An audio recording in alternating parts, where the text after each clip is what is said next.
Luke coordinated major stories with Wired and other publications, while Kevin and others concentrated on making the DEF CON presentation as theatrical as possible. During the Saturday afternoon peak of the 3-day con, Kevin and Dylan invented some last minute gimmicks just before the start of the 4:15 p.m. panel. As Sir Distic, Josh then went on stage and droned a few boring sentences. A planted heckler, yelling that Back Orifice was a hoax, ran to the stage and grabbed the mic. Luke charged at the man and hoisted him off stage. Then the rest of the CDC crew rushed on. Bringing up the rear was Kevin, with a t-shirt reading Grandmaster Rattay, a thick chain around his neck, and white rabbit fur chaps over his jeans. He jumped on the table and started rapping about CDC. I can feel the love in the room, he shouted. We love our people. Then he whipped the crowd into a call and response. When I say dead, you say cow. Dead, cow, dead, cow. Kevin handed the mic to Sam Anthony, who sounded calmer. But Sam wore a stocking hat pulled over his face, showing a cow skull, and he was explicit about asking the recipients of Back Orifice to hack and to hack for a cause. We want you to give back to CDC, he explained. We are making it so easy that an 8-year-old can make a difference, can fuck shit up. After Carrie said a few words, Josh took over and ran through the functions, drawing applause when he showed it popping a window dialog box with wording of his choice. He took questions, and at the end of the group threw CDs with the program into the crowd. Afterwards, Josh did his pre-approved interviews with Businessweek, CNN, NPR, and the BBC, all of whom were stunned that he wouldn't give his real name. USA Today and dozens of others ran stories the next day and a half. The New York Times, which had already mentioned CDC in a broader DEF CON piece, returned with an article on Back Orifice alone, noting in the second paragraph that the CDC said it was trying to get Microsoft to focus on security. It also outed Josh as Sir Distic. Nothing like this had ever happened before. At the then height of public concern about hacking, at the top conference on the subject, the best-known hacking group had given out a major tool for free. At least in the short term, it certainly seemed like it was going to be much more hacking as a result. They pulled this joke off on the most dominant commercial force in the world, said Jason Sadowski. They wanted to get on TV, and they got on TV. Yet, instead of sounding the alarm or calling for a renewed joint effort to stop hacking or make software safer, Microsoft gave the public impression that it had barely noticed what had happened in Las Vegas. This is not a tool we should take seriously or our customers should take seriously, Microsoft marketer Edmund Muth told the New York Times. The company argued that there were no new vulnerabilities involved in Back Orifice. But that claim was aimed at the uneducated and the media. If Back Orifice had relied on newly discovered holes in Windows or other Microsoft software, the company would have patched them in an update, and the exposure would have been confined to those who did not patch. Instead, the issue was the essential architecture of Windows. The contrast between what Microsoft was saying and what more articulate hackers were jarring, and it forced many people to think harder about serious issues for the first time.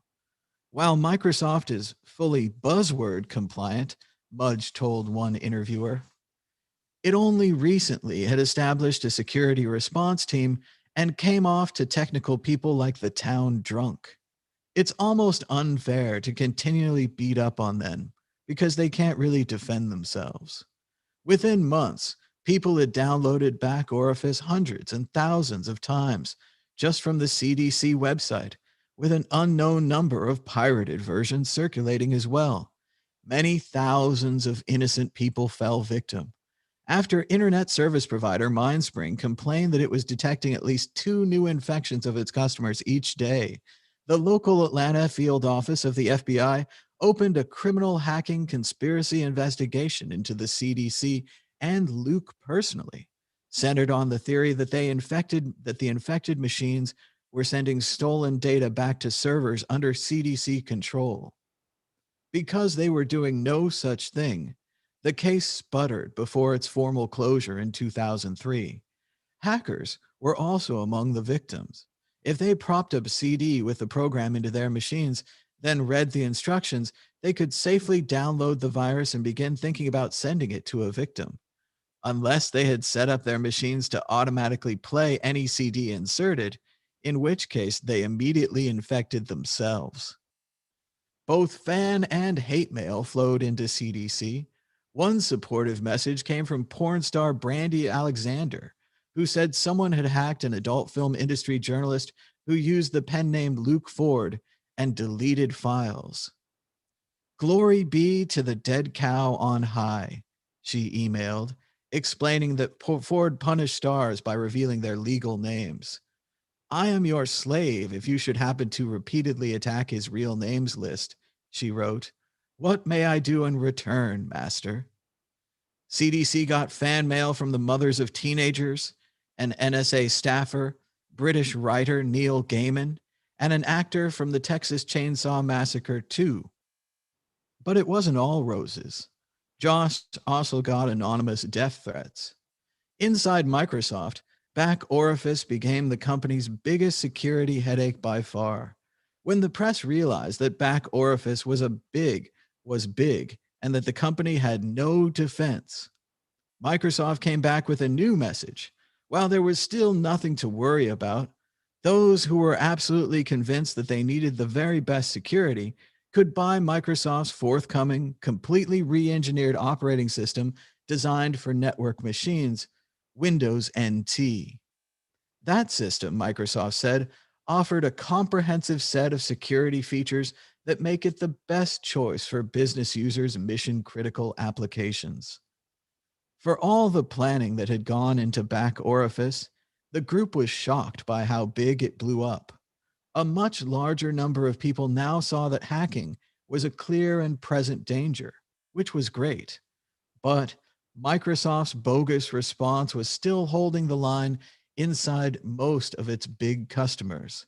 The businesses had no rights to sue over software, since the event when a program changes hands was not classified by the courts as a sale.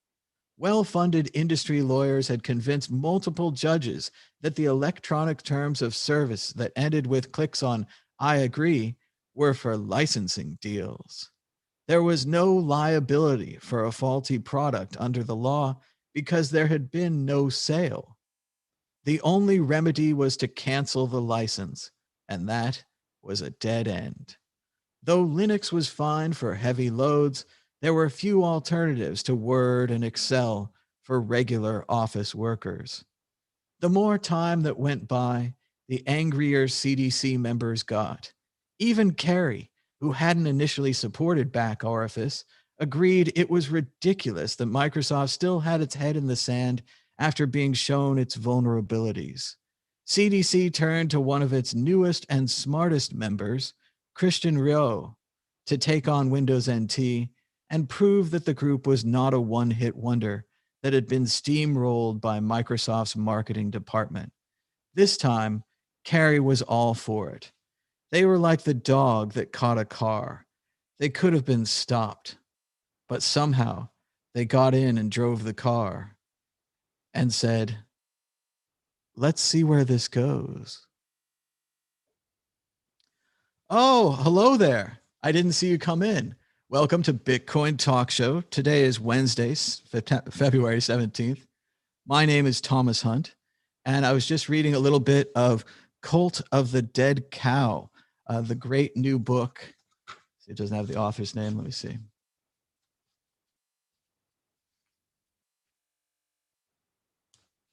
A great new book by Joseph Menn, How the Original Hacking Supergroup Might Just Save the World. And I was describing a little event there. back in, gosh, does it have the year? It was back at DEF CON. It looks like 1998, DEF CON 8 or 9, something like that. And as the book described, the CDC, the cult of the dead cow, was there, and they were there in force.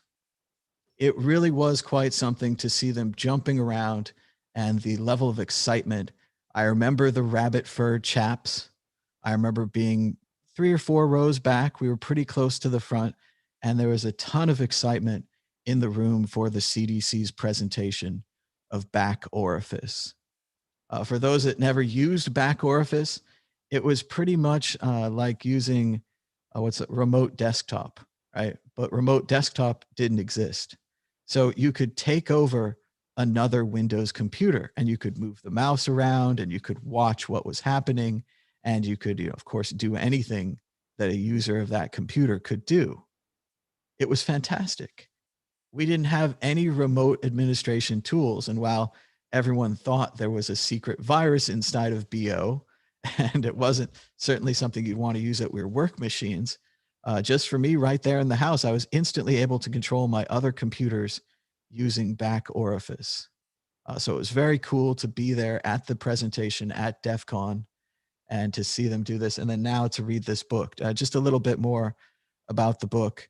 One of the main reasons this book is such a hit and so exciting right now, while certainly people like me are completely interested in the CDC and the cult of the dead cow, and they always seem like, more like gods among hackers, more like superheroes, right? We were punters in the crowd. We carried our case, a big tower in, we plugged it in, we played capture the flag. At least a friend did. I watched, but we were just standing by watching what the CDC was doing. And one of the reasons that the CDC, and especially this book, is so in vogue right now is because Beto O'Rourke, candidate for Senate, at one point a candidate for president, was actually a member in good standing of the CDC. They supported him. They gave him money for his political run. They had him on the books as still a good guy. He wasn't so much of a hacker. He was more of a writer for them, more of a thinker, a philosophizer. He would write those big text files that they used to distribute about hacking and philosophy. And maybe if there's time, I'll read you guys a little bit more about the book. It talks about J.P. Barlow, one of the writers for the Grateful Dead, one of the founders of the EFF, creator of The Well, the legendary internet's first big community. And he did a lot of writing about the future of cyberspace and the ability of the internet to basically, if we let it, fulfill our dreams in a positive way, to give us freedom, to give us expression, to give us things like Bitcoin Talk Show, where you can call in and talk about Bitcoin with me or on your own. I'll give you the floor. You can talk. And this is thanks to people like that who let the internet not go completely corporate, who identified some ideas and some values that give us underlying structures that allow a new program like Bitcoin to enter the internet without anyone's permission. Bitcoin nodes, Bitcoin miners, packets of Bitcoin information are flying across that original internet that was set up thanks to people like J.P. Barlow, thanks to people like the cult of the dead cow, people who believe that there should be freedom in computing and not just control. Of course, people like Richard Stallman, who founded the free software movement, not to be confused with the open source software movement, but free software. When Stallman was using his computer at MIT, he had the ability to edit every program. If the program didn't work right, Stallman would go to the code and fix it. He would patch it for free. He enjoyed computing this way. Then he saw a change. Programs showed up on his computer that were locked. They were compiled into binaries and he couldn't decompile them. He couldn't just edit the code. He couldn't see what was going wrong. He couldn't fix it. He couldn't contribute. Computing for Stallman broke at that point. And he was like, this is insane. I'm not going a step further. And Stallman really founded this free source movement or free software movement. later became partially the open source movement and allowed us to still have some kind of freedom in this big corporate internet. Like I said, this is Bitcoin Talk Show. Let me go ahead and find the chat, set up the clubhouse, do all the things that need to be done. Let's see. We are live right now on Facebook, Twitter, YouTube, maybe Twitch. Give us a shout out if you're watching on Twitch. But I'm going to go try to find the YouTube chat. So stand by. Of course, it's a good time to take note of our call-in number. I think it works. 1-518-600-1949. You can also call us on Skype at World Crypto Network. I think it works. Hey, it's me. 51. You can also call us on Skype at World Crypto Network, all one word. Hello to, looks like Zeng Panda in the chat. Zen Panda, welcome to Bitcoin Talk Show. Thanks for, oh boy, that's exciting. You want a pop-out window? We will get you a pop-out window as big as the whole window. That's good. We'll see about getting that chat window integrated with the other windows right now. We're also going to be opening it up and adding people on Clubhouse. But for right now, we just have to get back to the graphics. Here we go. Bitcoin Talk Show is a live, unrehearsed program that you can join. That's something, actually. Yeah, it really is. Let's see. We've got our first question in the chat. Let me see. Probably, you might have to give me more information. So, thoughts on Unicrypt? I think that we're talking about like the currency, like the stock or whatever they're calling it, token, Uniswap. Is this Uniswap? I don't know very much about DeFi. I tried to get a friend of mine on here to talk to you guys about DeFi to get you more information, but he like canceled twice on me, and I'm not very good at scheduling. Let's see. I'm the only participant, but so yeah, I would say that no, UNCX. That sounds like a new thing. I think Uniswap's probably a good buy. I'm not sure about it, but it seems like they're setting up an exchange where you can trade these DeFi things, and it seems like buying them is more like buying a shovel during the gold rush. And everyone remembers it's not the miners that got rich so much in the gold rush, it's the people that were selling the shovels. So Uniswap seems like a way of buying the shuttles or the shovels.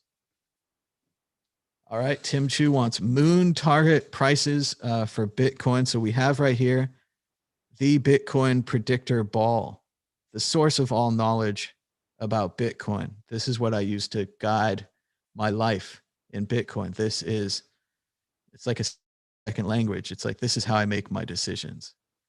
So what we're going to do is first, we're going to start a room on Clubhouse. It's going to be an open room, add a topic. Here we go. Because Clubhouse will want to know about this Bitcoin prediction. So get into it. Okay, they say DeFi is massive and Unicrypt is getting into the game and it's moving. So I can't confirm or deny that, but go get in it, get some of that moon money. I'm not opposed to anyone making money. If you buy something for something and you're early and you sell it for more, good job. I just think we should stick to those basic ideas. Like, let's say that you buy the Uniswap or Unicrypt, you buy $100 worth and it becomes $300 worth. Like, fantastic, right? You know, you did it. The smart way that I would suggest playing that, and again, it's easy to advise people, it's hard to actually do this, but the smart way to play that is to then sell your original $100 stake. If you can get that stake out and then still have that extra money in there to go up or down, that seems like a really smart investing move, because then you never lose your original stake and you can just offload that somewhere and have a pile of stake for later. So,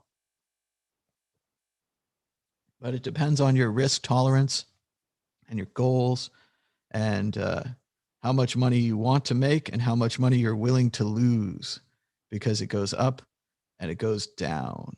So We are getting set to add here on Clubhouse. Got to make sure to put a big red dot. Streaming. See if they would like to call in by raising hands. Boom.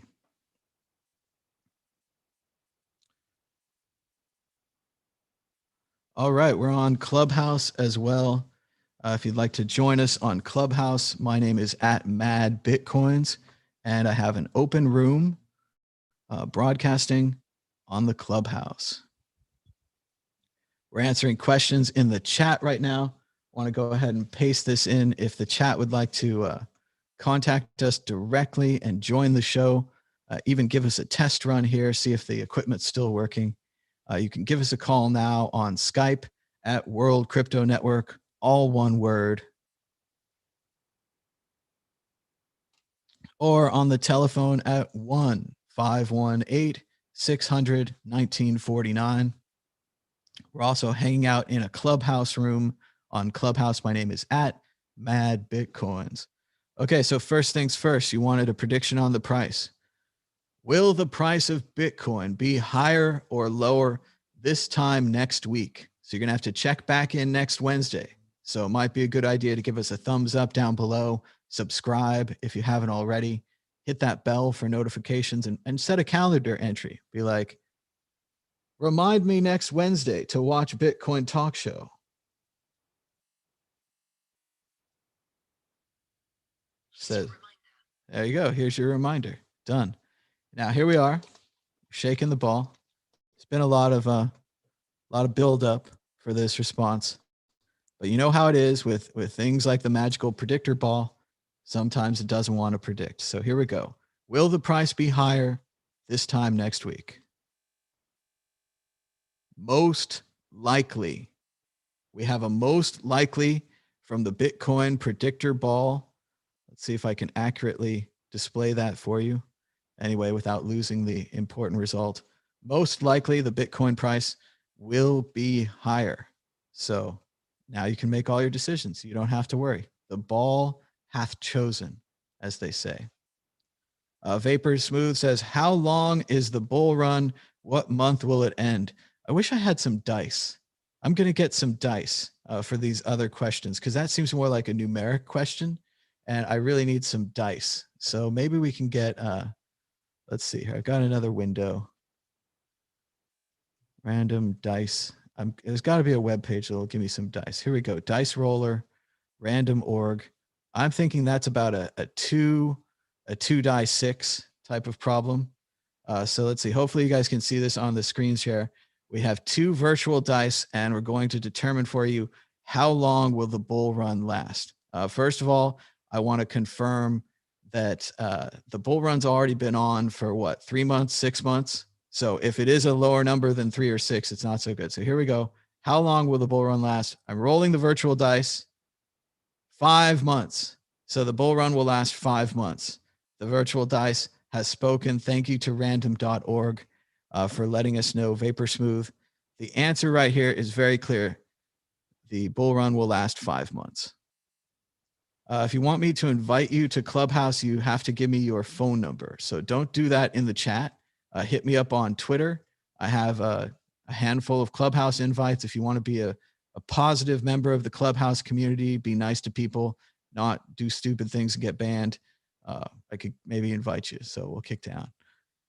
Let's see what's going on in Bitcoin today. The price of Bitcoin is up 5.55% in the last 24 hours, with a last of 51,228, a high of 51,772, and a low of 47,812. That's $1 for 1,952 Satoshis. That's below the 2,000 Satoshi barrier. So remember when it was 10,000? Remember when it was 15,000? I got to say, it's been much more fun than I thought to keep track of Bitcoin price by Satoshis. That one has worked out for us. So been fun to watch. The market is continuing to lean long with 96% of the market heading that direction. Volume was at 8,638 Bitcoins changing hands. The market continues to have Bitcoin dominance at 60%. Bitcoin smashes through 51,000 to hit a new all-time high. It's the funniest thing about the media when the price of Bitcoin is on sale, when it's 3,000, when it's 6,000, when everyone is hurting and there's blood in the streets. Nobody writes about Bitcoin. Nobody says anything. Nobody makes that article. If you had bought Bitcoin in 2010 and held it till now, you'd have less. No one ever writes that. They only write about it when it's at the all-time high. So welcome to all the new people that have been reading articles about Bitcoin and the all-time high. Yes, the press serves you incredibly poorly as a source of information. It only tells you about Bitcoin when it's at crazy all-time highs. The rest of the time they forget it. And I don't think Bitcoin's a thing to be forgetting. It's a thing to keeping an eye on. MicroStrategy boosts bonds for Bitcoin offering, sets a 0% coupon. Again, I'm not sure why no one else was able to do this, but it would have been great back in 2013, 2014 if someone had given me the ability to just issue bonds and use the bonds to buy Bitcoin. Obviously, it's a different market then than it is now, and MicroStrategy is a big company that has a history of investing and so on and so forth, but they're essentially just printing bonds to buy Bitcoin. Got to see how this turns out in the future. Blackrock on Bitcoin, we've started to dabble. Blackrock, a major investment firm that invests nearly $9 trillion in assets. It's a good thing that the poor don't know how much money institutional wealth and family wealth and generational wealth is handling along in these giant investments. While you struggle to pay your rent, they have $9 trillion in assets. Some of them are from individuals. But yes, they're now thinking about investing in Bitcoin after ignoring it for years and years and years when it would have been a great investment the whole time.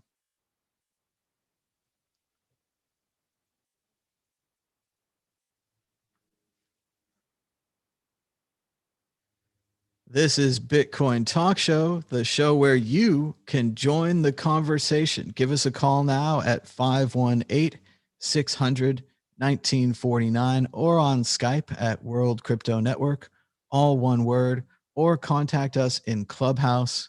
I guess I have to invite people into my Clubhouse room. I don't know. They just don't want to watch someone talk to themselves on Clubhouse. Not sure. Still working that one out. Oh boy. I mean, oh, sad. Like, oh, what the heck? Okay, so hold on. Let's see. We have a report from the chat. We are going to follow up on this report.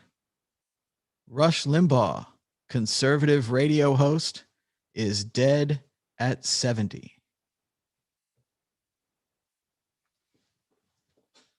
It's kind of a big thing to happen in the middle of my live radio show. It's not too different from the Rush Limbaugh show, different in content, perhaps. It's a terrible picture of Rush. Can we have a better picture? Not that I'm like, I mean, we have a complicated little history here with Rush Limbaugh. There we go. At least, well, it's kind of a sneer. But look how terrible these web pages are. Have I mentioned how awful like newspaper websites have gotten? You have to have a special extension to block all the horrible things they want to put on the screen. Isn't that awful? Anyway, let's get on to the news here. So, Rush Limbaugh, influential right-wing talk radio host, dies at age 70. So I've been listening to Rush Limbaugh for a long time. It might shock people, but politically, I find that if you're really exploring things, if you're really learning about your things, and also if your political party goes insane, you might change your affiliation a few times in your life. Back when I was in high school, my dad was a conservative, so I was a conservative. I supported a lot of the conservative ideas like freedom and liberty. This was before the Republican Party became such a religious conservative party focused on taking away the rights of a woman to have or not have a child. I was never in favor of that.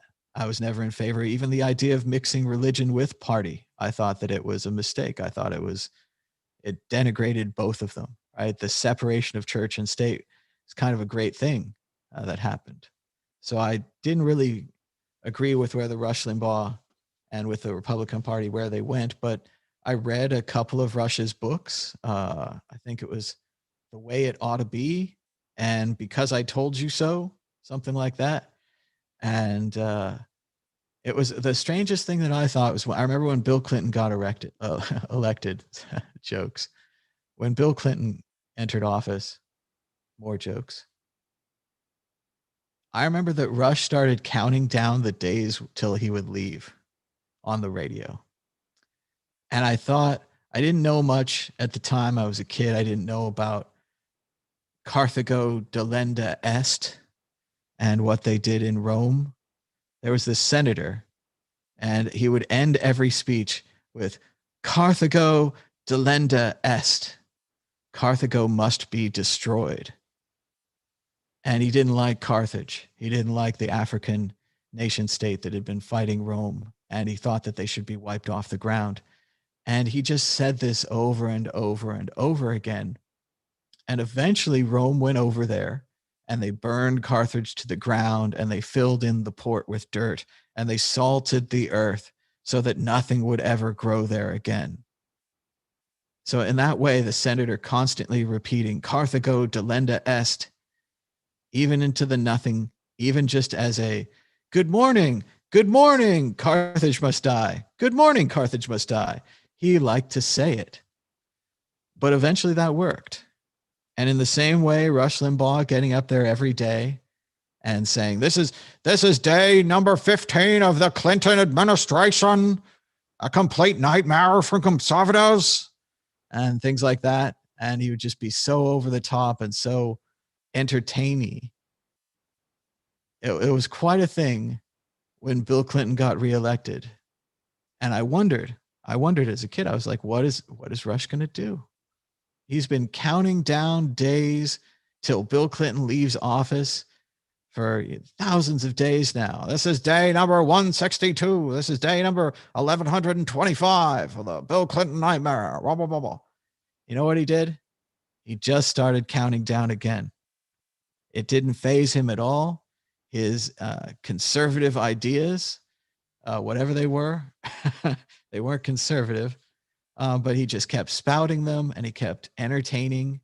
And later on, I would learn about things like professional wrestling, and that in professional wrestling, it's scripted, right? That's why it's such a good show. That's why when you're watching it, you're like, I can't believe this. This guy is going to fight too. This guy from the crowd is wearing a leotard and is ready to fight. And the owner has been working out quite a lot, and now he's in the ring. And all of this stuff just keeps happening, and it keeps building and building and building. And you're watching it, and you're like, this is so interesting. This is so great. This is so horrifying. Whatever it is, those emotions keep building.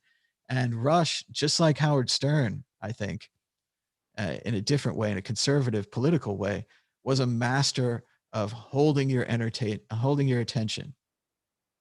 The best line for me, I always thought, out of the Howard Stern Private Parts movie was, why do the people keep watching? Or why do they keep listening to Howard? And he say, they want to know what he will say next. And that was true for the people that hated him, and it was true for the people that liked him. And that Rush Limbaugh was also, like Howard, an entertainer. He's also like Alex Jones, we later learned, right? Alex Jones started out very strident about the United Nations taking over the national parks. And then he was against some other minor conspiracies. And then he broke out with 9/11. And then frogs started turning the sewers gay. And there weren't any shooters at Parkland. And all this kind of like bizarro random stuff started coming out because Alex Jones, much like Rush Limbaugh, turned out to just be an entertainer. The things that Rush Limbaugh said, he didn't believe. He said them to piss you off. like that Milo Yiannopoulos guy. Like he's a provocateur, right? He creates outrage. He generates it. He likes it. It comes out around him as this big cloud of outrage. And then he has a caller, and the caller comes in. The caller's been ignited by Rush's outrage, and they bounce back and forth like that South Park thing where they explained how you troll people on the internet. And they were like, oh, you outrage this person, and then they outrage back, and then you use that outrage to get all these people angry, and then they outrage back, and you create these different waves of outrage and anger flowing back and forth. And Rush used to do that before the internet. So he was pioneering in this expansion of rage and outrage and waves of it flowing back and forth over communities, inciting more and more hate, especially thriving in the underdog role. I think that Rush was stronger when he was counting down the days for Bill Clinton to leave than he was supporting George W. Bush. Yeah, I mean, I'm sure he supported the wars and he waved the flag. America is going to a war. And, I'm sure he did that kind of stuff. But for me, that core Rush, that really like WrestleMania 5, that like Hulk Hogan type stuff, that was when he was not in power. That was when he raged against Bill Clinton and the liberals and all the horrible things they were going to do to this country, like legalize marijuana and all the awful things that this crazy hippie Bill Clinton was going to do. He just almost a bit of a Cartman in him. Of course, Cartman is a detestable character. He's hilarious. I love Cartman. But he's a horrible human being, right? And Cartman, much like Rush Limbaugh, had that hate. And he hated hippies. And Cartman's always talking about how much he hates hippies and why he hates hippies, and especially demonstrated in that incredible parody of the Journey to the Center of the Earth, or the movie Core, or whatever they called the new version. And Cartman's going to get a drill, and he's going to drill through the hippie drum circle to get to the stage to plug in the death metal music to scare the hippies away to end the drum circles. And Cartman has no problem hooking that drill up and drilling through human beings to turn off the jam band music. And I think Rush Limbaugh would have had no problem drilling through human beings to shut off the jam band music. Not because he really cared, because he just wanted the money. I think when you're into this kind of image that he'd created and into this kind of bandwagon, and you have this kind of following, you're not so much thinking about what you're saying or trying to enact a positive change anymore, even if you believed his conservative beliefs would lead to some kind of positive change, as if sticking your head in the sand forever and ignoring change and reality would pay off somehow in the end. When we transported back to the 50s, you would be prepared.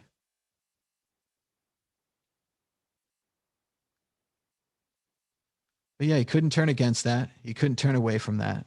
He had to keep driving that till the end. It's a lot like the Kurt Vonnegut book, Mother Night. And there's also a great film. I think it's an HBO type made for movie television film of Mother Night.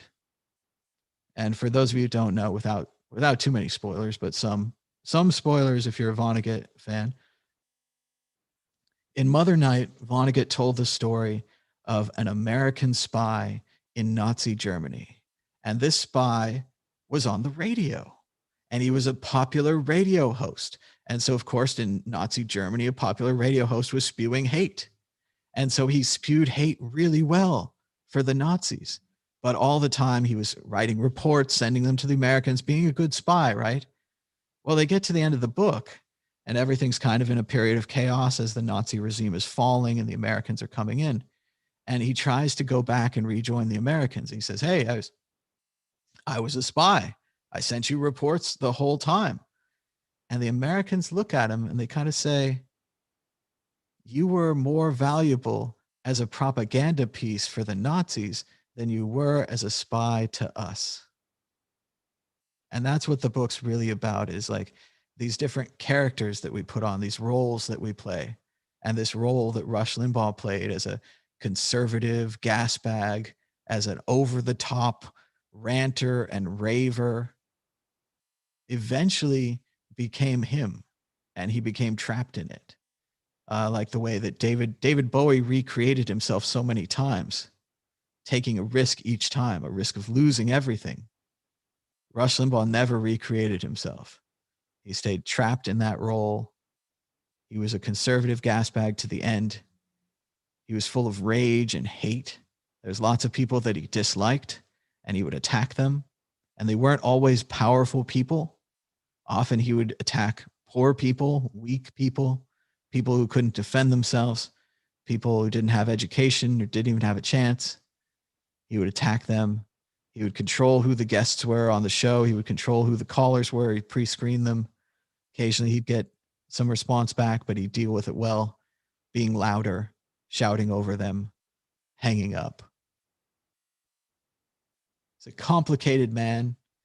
He leaves behind a complicated legacy, especially given the height of the Trump administration on January the 6th, when armed insurrectionists holding Confederate flags raided and attacked the United States Capitol. I imagine Rush Limbaugh was rooting along at home from his deathbed. Donald Trump famously gave Rush Limbaugh the Medal of Freedom. You can only assume that was a gift in irony. It wasn't, but you can only assume later it will be seen as irony, be seen as one of the least worthy Medal of Freedom recipients. Still, he was a human being. He struggled from wearing headphones too much and having the sound too loud in them. He had strange ear things and earpieces and all kinds of systems created to continue to chat, to continue to do his show. As bad a person as he was dedicated to doing his show. Probably did thousands, hundreds of thousands maybe, lots and lots of shows. He had a wife, it says Catherine.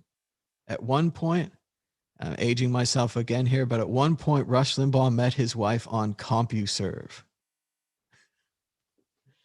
I'm not sure which wife that was, or I believe he went through multiple wives, but I'm not sure. I'd have to read it to confirm it. But Rush Limbaugh, dead at age 70.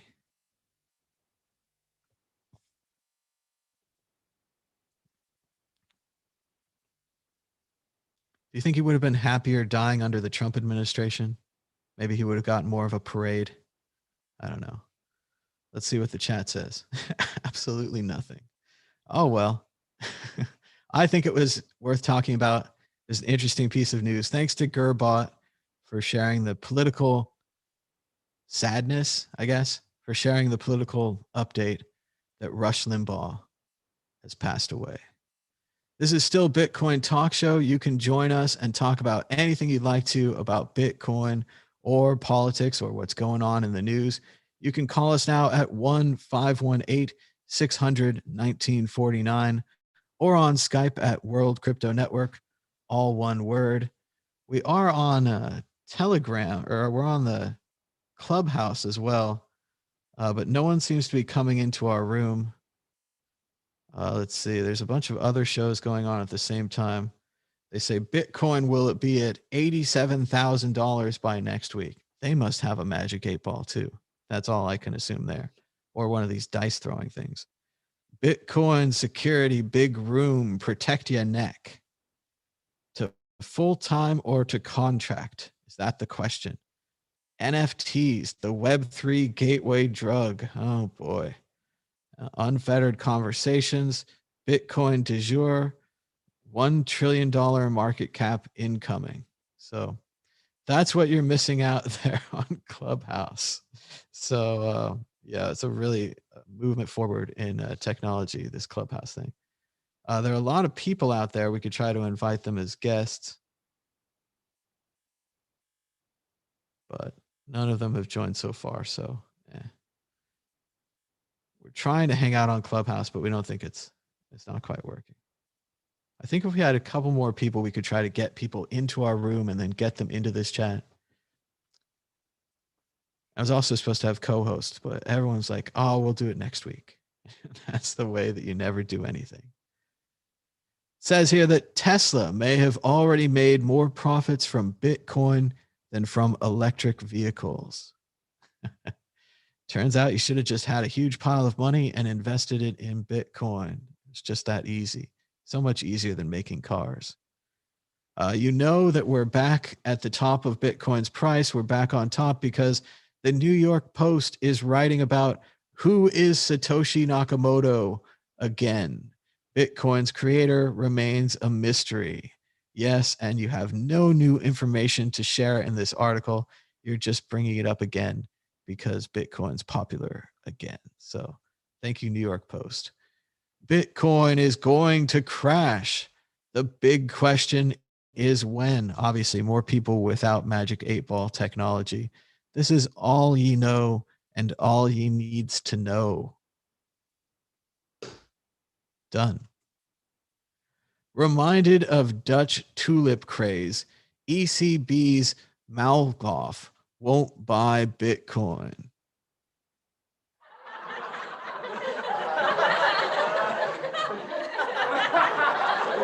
All right. Let's silent. Quiet down. Let's read a little bit of this one. European Central Bank Governing Council member Gabriel Maklof said he wouldn't buy Bitcoin, comparing the investment in the world's largest cryptocurrency to the 17th century Netherlands tulip craze.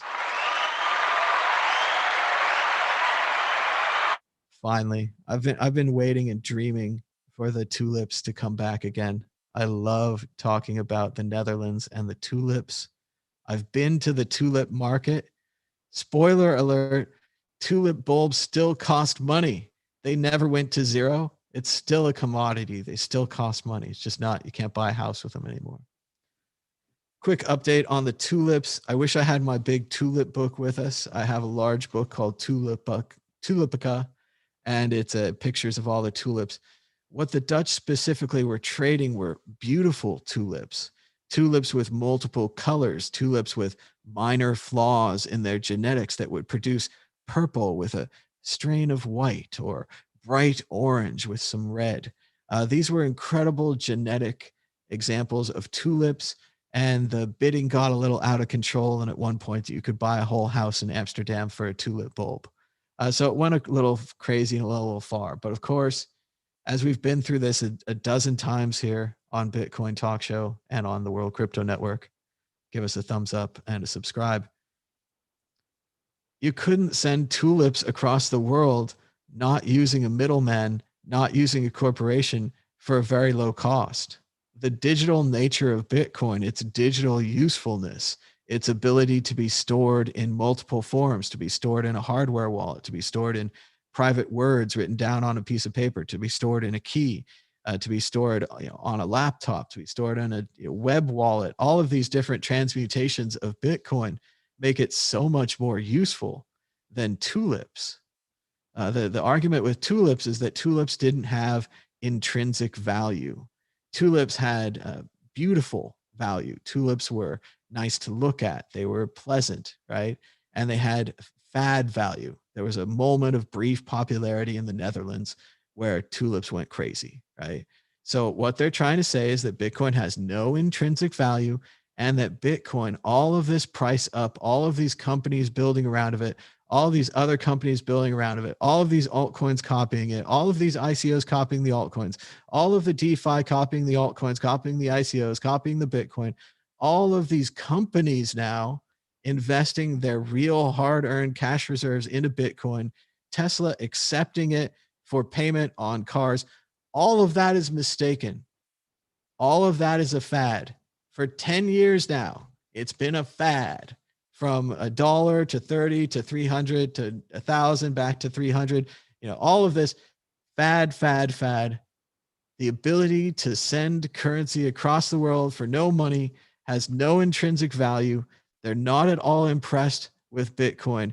Even now, when there's a second layer called the Lightning Network, and we can do things like, where's my phone. Okay, so my phone's still here. So I got it. So we can do things like right here with the Lightning Network. I have a fundraiser. For those aren't watching the video, but I have a fundraiser trying to raise some funds to buy a new laptop, and we're doing very well. Right, it's been very difficult to get these funds, but the Bitcoin going up power has helped this fundraiser quite a lot. And we are 97.89% of the way there. You can donate now with the on-chain Bitcoin right here, which proves it's way better than tulips. It's completely different. It's a digital computer thing. You just don't understand it. It's not Tamagotchis. It's a digital computer thing, man. It's way more than that. And what you can do right here with the Bitcoin, with the Lightning Network, I can donate. Here's $2, 3,914 Satoshis. I can put a message in. Not a tulip. And I can click the button here for Lightning Network. Generates a QR code, probably, maybe. See, now my plugin could be blocking this. Let's see. Try this one more time in an incognito window. So again, with some tulips, there are like some problems and some bugs. So we got to spray the tulips with the soap, get rid of those aphids. Not a tulip. This is probably a problem with my plugins, not a problem with Tallycoin. There you go. See, Tallycoin comes right up. I take my wallet of Satoshi out here, scan the QR code, says it's going to pay about 4,000 sats. It's going to say not a tulip, payment sent, green means sent, and then Tallycoin will update. Killing me today, Tallycoin. Okay, well, Tallycoin might not update, but it should because I paid. Anyway, that's how Bitcoin on the Lightning Network work. It's better than tulips. It's not a tulip. There it is, paid. Bam, done. Just that easy. Sorry about the plugin problems there, Tally. See, look, Tallycoin came through. I just had no patience. And if we go to my list of contributors, you can see right here, not a tulip. Take Two contributed to the fundraiser. Bitcoins are not tulips. But let's listen to more of this comedy album that this guy has prepared about tulips. It looks like, I haven't read it, but it looks like it's got all of the Bitcoin FUD greatest hits. So everybody get a good stretch in. Here we go. Let's find out what Mackloaf said about Bitcoin. Bitcoin investors need to be prepared to lose all their money. Mackloaf said, repeating a warning from last month. Like it hasn't been 10 years of hearing that. Though he's not advising people whether or not to invest in the digital currency. That seems like the opposite. Personally, he wouldn't put money into it, but clearly some people think it's a good bet. He's also the governor of Ireland's central bank. Sounds like they're going out of business. He said on Tuesday in a webinar in Dublin, he said, while some view Bitcoin as an investment, 300 years ago, people put money into tulips because they thought it was an investment. Where's the rest of the article? Come on, Bloomberg. And then Bloomberg just falls apart and it says the token blew through another milestone, surging past $50,000 for the first time on Tuesday and is up more than 70% this year as cryptocurrency continues to captivate investors worldwide. Bitcoin's ascent has been buoyed by high-profile endorsements, including a $1.5 billion purchase from Tesla earlier this month. And then this last line is just garbage. Yet a debate continues about the token's intrinsic value amid warnings that cryptocurrencies remain highly speculative. Yes, it is just that funny. So they're back again. They've got tulips. They've got you're going to lose all your money, all the greatest hits right here. Thanks again to the governor of the Central Bank of Ireland. Thanks for the classics. Thanks for the laughs. Do it anytime. Check out the World Crypto Network, where I reviewed The Silk Road, the new movie about the Silk Road. It's mainly about Dread Pirate Roberts and this DEA agent that doesn't like computers who investigated him. I was rooting for the latter. I was rooting for the former, right? The Dread Pirate Roberts. Here's page 1 of the Wall Street Journal. Bitcoin trades above $50,000 in a first. Congrats to Paul Vigna writing the article here with Caitlin Ostroff. Paul's been covering Bitcoin for quite a few years now, and it's nice to see his beat rise to the top of the Wall Street Journal. That's not bad. An anniversary for great justice, remembering all your base 20 years later. Yes, it was a classic internet meme, probably before your times for all you kids, but this was a classic video. It was the introduction to a Sega game. It was a Master Drive game. It was in Japan. It was in Japan called Zero Wing, and the introduction to Zero Wing had badly translated. We used to call it English or Japanese English, something like that. It was like Spanish but English, but it was a mix of all these bad languages. They don't seem to have the original. Oh, here we go. They've got the original. Oh, we're gonna play it for you here right now. This is all your base. War was beginning. Oh, it's not working. We get signal. What? Main screen turn on. Main screen turn on. How are you, gentlemen? All your base are belong to us. You are on the way to destruction. What you say? What you You say? have no chance to survive. Make your time. Take your time. Ha, Ha ha ha ha ha.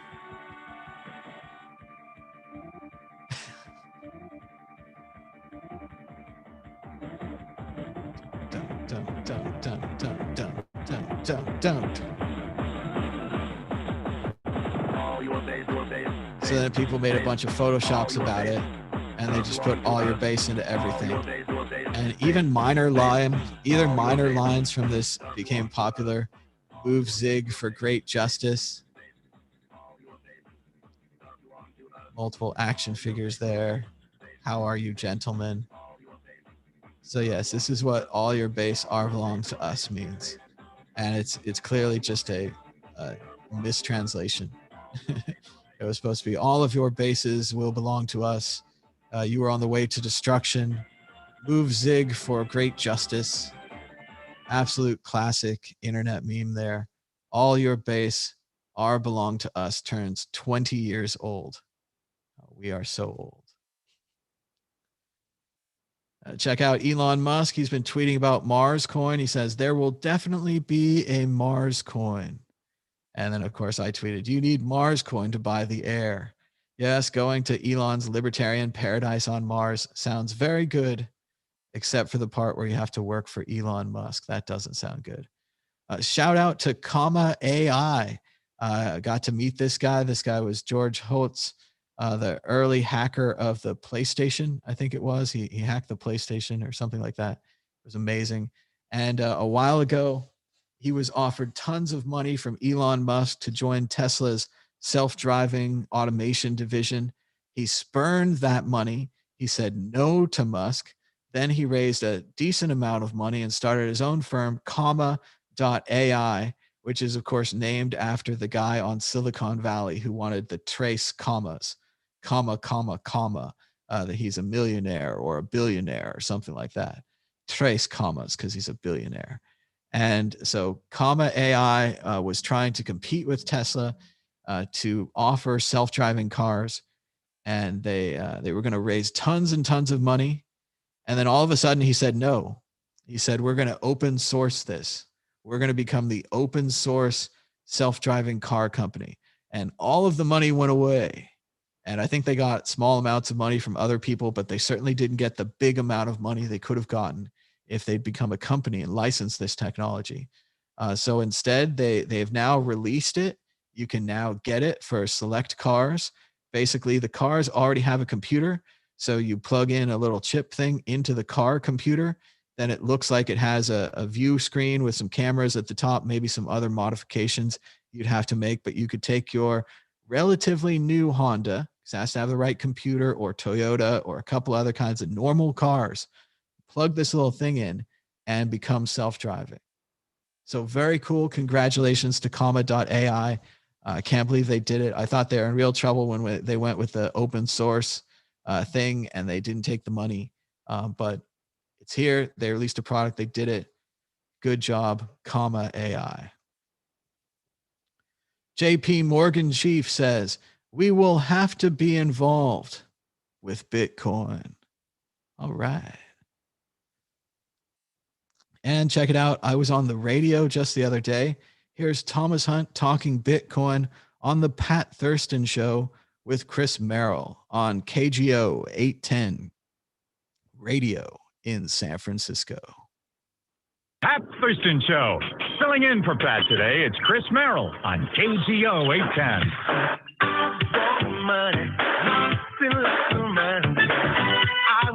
Hello, gang. In just a few, I'll give you some hairstyling tips, still to come this hour. And the sickness is getting better, still to come this hour. But first, we start with the host of Today in Bitcoin of the World Crypto Network. On his social media, you'll find him at Mad Bitcoin. Thomas Hunt from that World Crypto Network joins us right now. And Thomas, the reason we wanted you to be on the program is because I think that people that have purchased Bitcoin and held on to it, HODL, hold on for dear life, those that have held on are feeling pretty good today. Is that fair to say? I think they're feeling really good today. It's Bitcoin broke 50,000 for the first time. Tesla's holding it in reserves, and Tesla's accepting it for cars. So you can buy a Tesla with Bitcoin directly. Which obviously people in the Bay Area, that's excellent news for a lot of early Bitcoin adopters and those that want to support the California car company as well in Tesla. Thomas, what is fueling this most recent surge? Every couple of years, Bitcoin has a surge. And I've been doing this in talk radio for a while. And I remember back in I think it was 2012, the first time I saw a news story about Bitcoin when it broke $600. And it was like, what, this thing's worth $600? This is crazy. This was only worth like, a penny a couple of years ago. Now it's worth $600. And that was the first time I started paying attention to it. I thought I should buy some, but I couldn't find an exchange. I never really did it. Now I kick myself for it, of course. I suppose it's like being a kid in the 50s and not collecting baseball cards. You really wish you had, right? What is sending it up this wave to $50,000 in value per Bitcoin? Well, what's amazing about Bitcoin is that it has a deflationary structure. So every 4 years, the amount of Bitcoin being produced goes down by half. So if there's only 21 million Bitcoins and you can get your hands on a 0.1 or a 0.01 and people do collect it, it becomes valuable. It will become very valuable in the future. In 2017, it was more of a retail push. This time it's interest from corporations. MicroStrategies is buying and holding it. MasterCard is offering it. A lot of people are involved this time, and it's a very different involvement because obviously the corporations have a lot of money that they're using to invest. How much of this, Thomas Hunt from the World Crypto Network, how much of this institutional buying is, to quote another term that I saw online, then of course I saw others adopting it, how much of this is FOMO? How much of this is MasterCard saying, you know what, maybe we'll jump on board here because the last thing we want to do is be a financial institution who in 5 years missed this opportunity? I think a lot of it's FOMO. After Uber said they wouldn't do it, their share prices went down. Twitter said they were considering it, their share prices went up. MasterCard and the other banks have competitors, and if they allow their competitors to join in before they get in, it could be a big problem for them for the future. So it could just be like dominoes. They keep going back and forth as more and more people join Bitcoin. Joining me is Thomas Hunt from the World Crypto Network. As Bitcoin went past $50,000, and I don't have the price right in front of me. I had the ticker open earlier. I don't have it in front of me now. You mentioned the 0.1s, the 0.01s. Fractional shares have been around for a very long time when it comes to Bitcoin, and I think this is one of the for those that are unfamiliar, it may be one of those obstacles that is not as difficult to overcome as they may have thought. You don't have to have $50,000 to buy Bitcoin, right? Definitely not. I think a great way to think about Bitcoin is in Satoshis, which is 8 digits down. So a point, 7 zeros, and a 1 would be a Satoshi. And right now, you can get $1 will buy you 2,058 Satoshis. So if you just think about that, it's a pretty good deal. It used to be about $1 for 15,000 Satoshis. Before that, it was $1 for 150,000 Satoshis. So if you think of it more on the low end, you really feel like you're getting value rather than it's difficult to think about how much a 0.001 is going to be worth. But hardly anyone can buy a whole Bitcoin anymore. Thomas Hunt, World Crypto Network. We were talking about Tesla here a little bit ago. Tesla has said that they are going to accept Bitcoin. They also invested, what was it, $1.5 billion of corporate money into Bitcoin. Is that right? Do I have my numbers correct on that? Yep, 1.5 billion of their 9 billion cash reserves. And immediately, of course, the price of Bitcoin went up. So the 1.5 billion that they invested has now gone up significantly. If they were to sell right now, they would make some money. But I don't think Tesla's probably going to sell because Elon Musk he's been a huge proponent of cryptocurrency for a very long time. Why is he bullish on cryptocurrency? And why do we still have so many other people that are saying, no, this is all make-believe currency? Why those two different viewpoints? Well, Elon Musk has been interested in the idea of cryptocurrency for a long time, going back to X.com and PayPal. I remember using PayPal on my Palm Pilot, and it really was kind of like a cryptocurrency. You'd pay your friends back. That's what you'd use before they became eBay's payment system, and the fees went too high. I think the internet's always needed this. It's always needed a way to pay. Typing in the digits for your credit card seems horribly insecure. And I think we've all had our credit cards stolen because of that insecurity. It's a system designed for the 1950s. So I think it makes sense that, of course, Elon Musk is seeing this. As for the other people who doubt it, it's very easy to doubt a new technology like the internet, like the radio, like television when they come along. But eventually, everyone gives in and joins MP3, joins the internet, and joins Bitcoin. Yeah, well, I'm still not bullish on television. I think that's just a fad. And radio is really where it's at. Just between you and me, Thomas, I think radio is where it's at.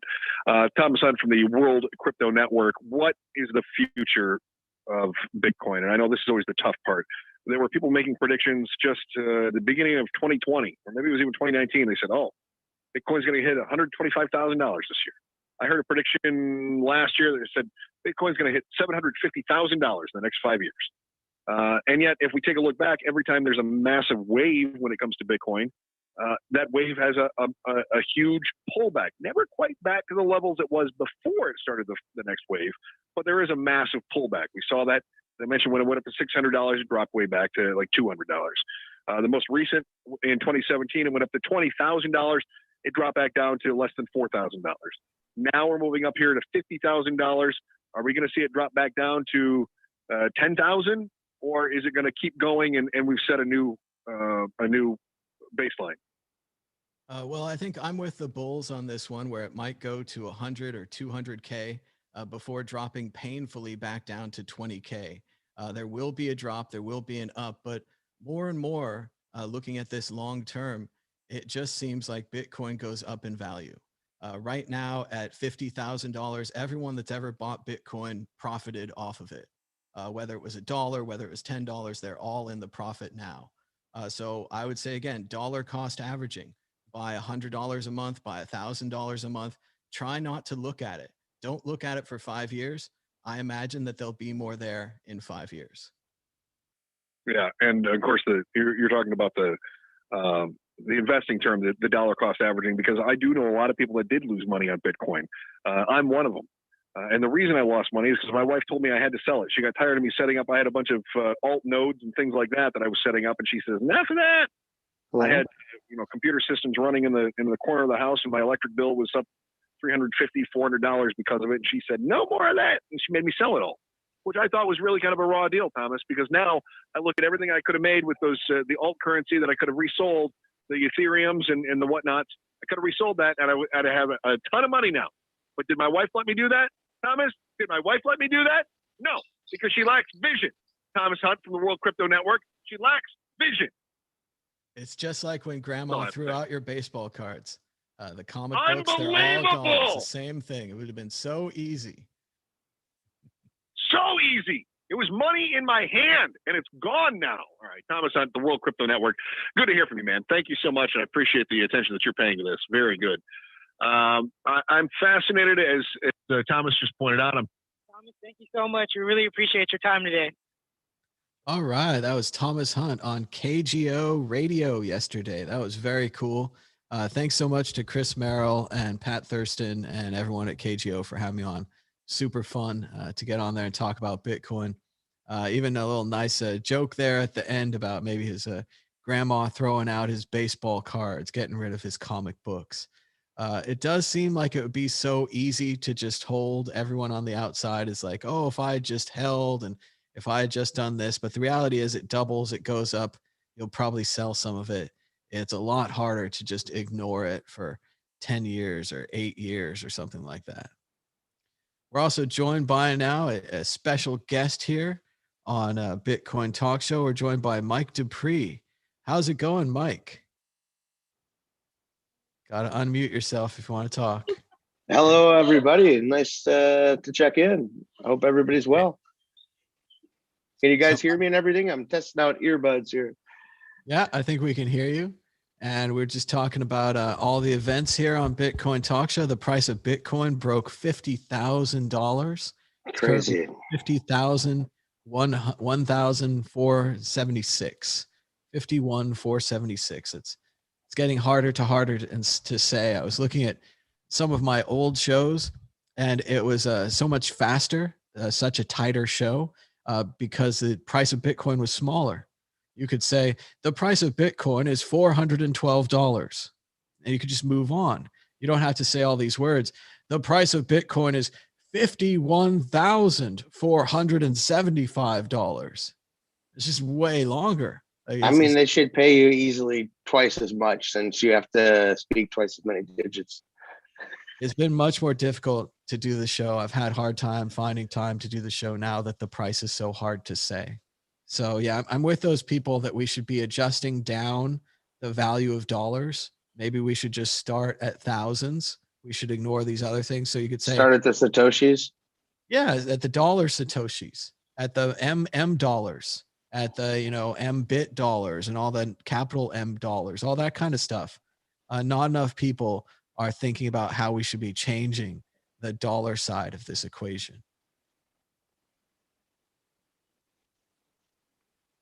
I don't know. We changed a lot of dollars in the ATMs, but for me, I'm not really focused on dollars at the moment.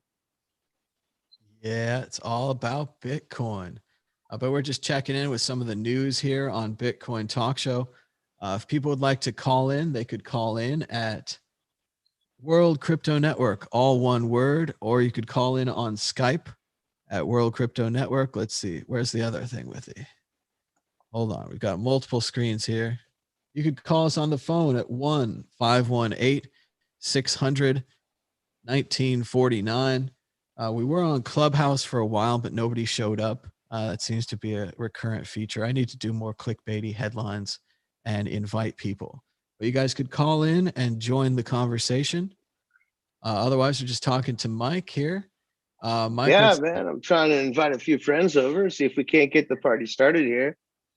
So I'm doing an at World Crypto Network for Skype is the way to get the easiest in touch. Yep, we could try that. I'll try a Skype call. Let's see. Sorry if my voice sounds different. I don't have my normal microphone. I'm here in Tenerife on a bit of a vacation. We're changing apartments. So I'm trying these Apple ear things, and I don't know. It's very different than having the full headset and the microphone. Aha. Yes. I don't think I hear myself through the headphones. I think I just hear yeah, exactly. So it's very different kind of feeling. Yeah, you kind of get used to hearing yourself. It's kind of nice. Like, I mean, I know, especially this crazy microphone, if you go off it, you're like, oh, I'm over here. And if you have the headphones, you can hear that and you can prevent that. So that's really nice. But yeah, it's good to have you, Mike. Doesn't matter about the headphones. So some of these articles are pretty self-explanatory. Bitcoin smashes through 51K to hit a new all-time high. MicroStrategy boosts bonds for Bitcoin offering, setting a 0% coupon. Doesn't this seem unfair to you, Mike? When we were early Bitcoiners, nobody was giving us bonds or giving us millions of dollars to invest into Bitcoin. Yet this Michael Saylor guy comes along and just starts printing up debt for his company to buy Bitcoin. I don't know. I think they should be careful. People have tried this before. The whole point of Bitcoin is that you own it and that you don't have debt. It's not a debt-based currency. So in my head, I'd be careful with those kind of endeavors. And what's funny to see is that Michael Saylor, first he went in heavily with his company, then he went in heavily with himself.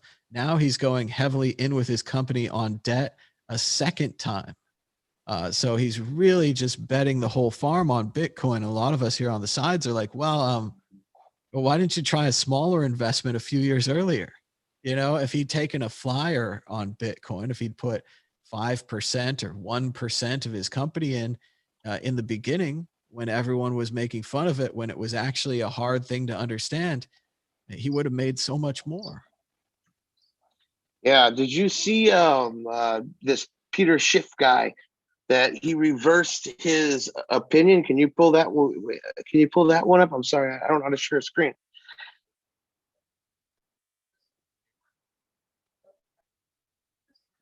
I can't hear you anymore there.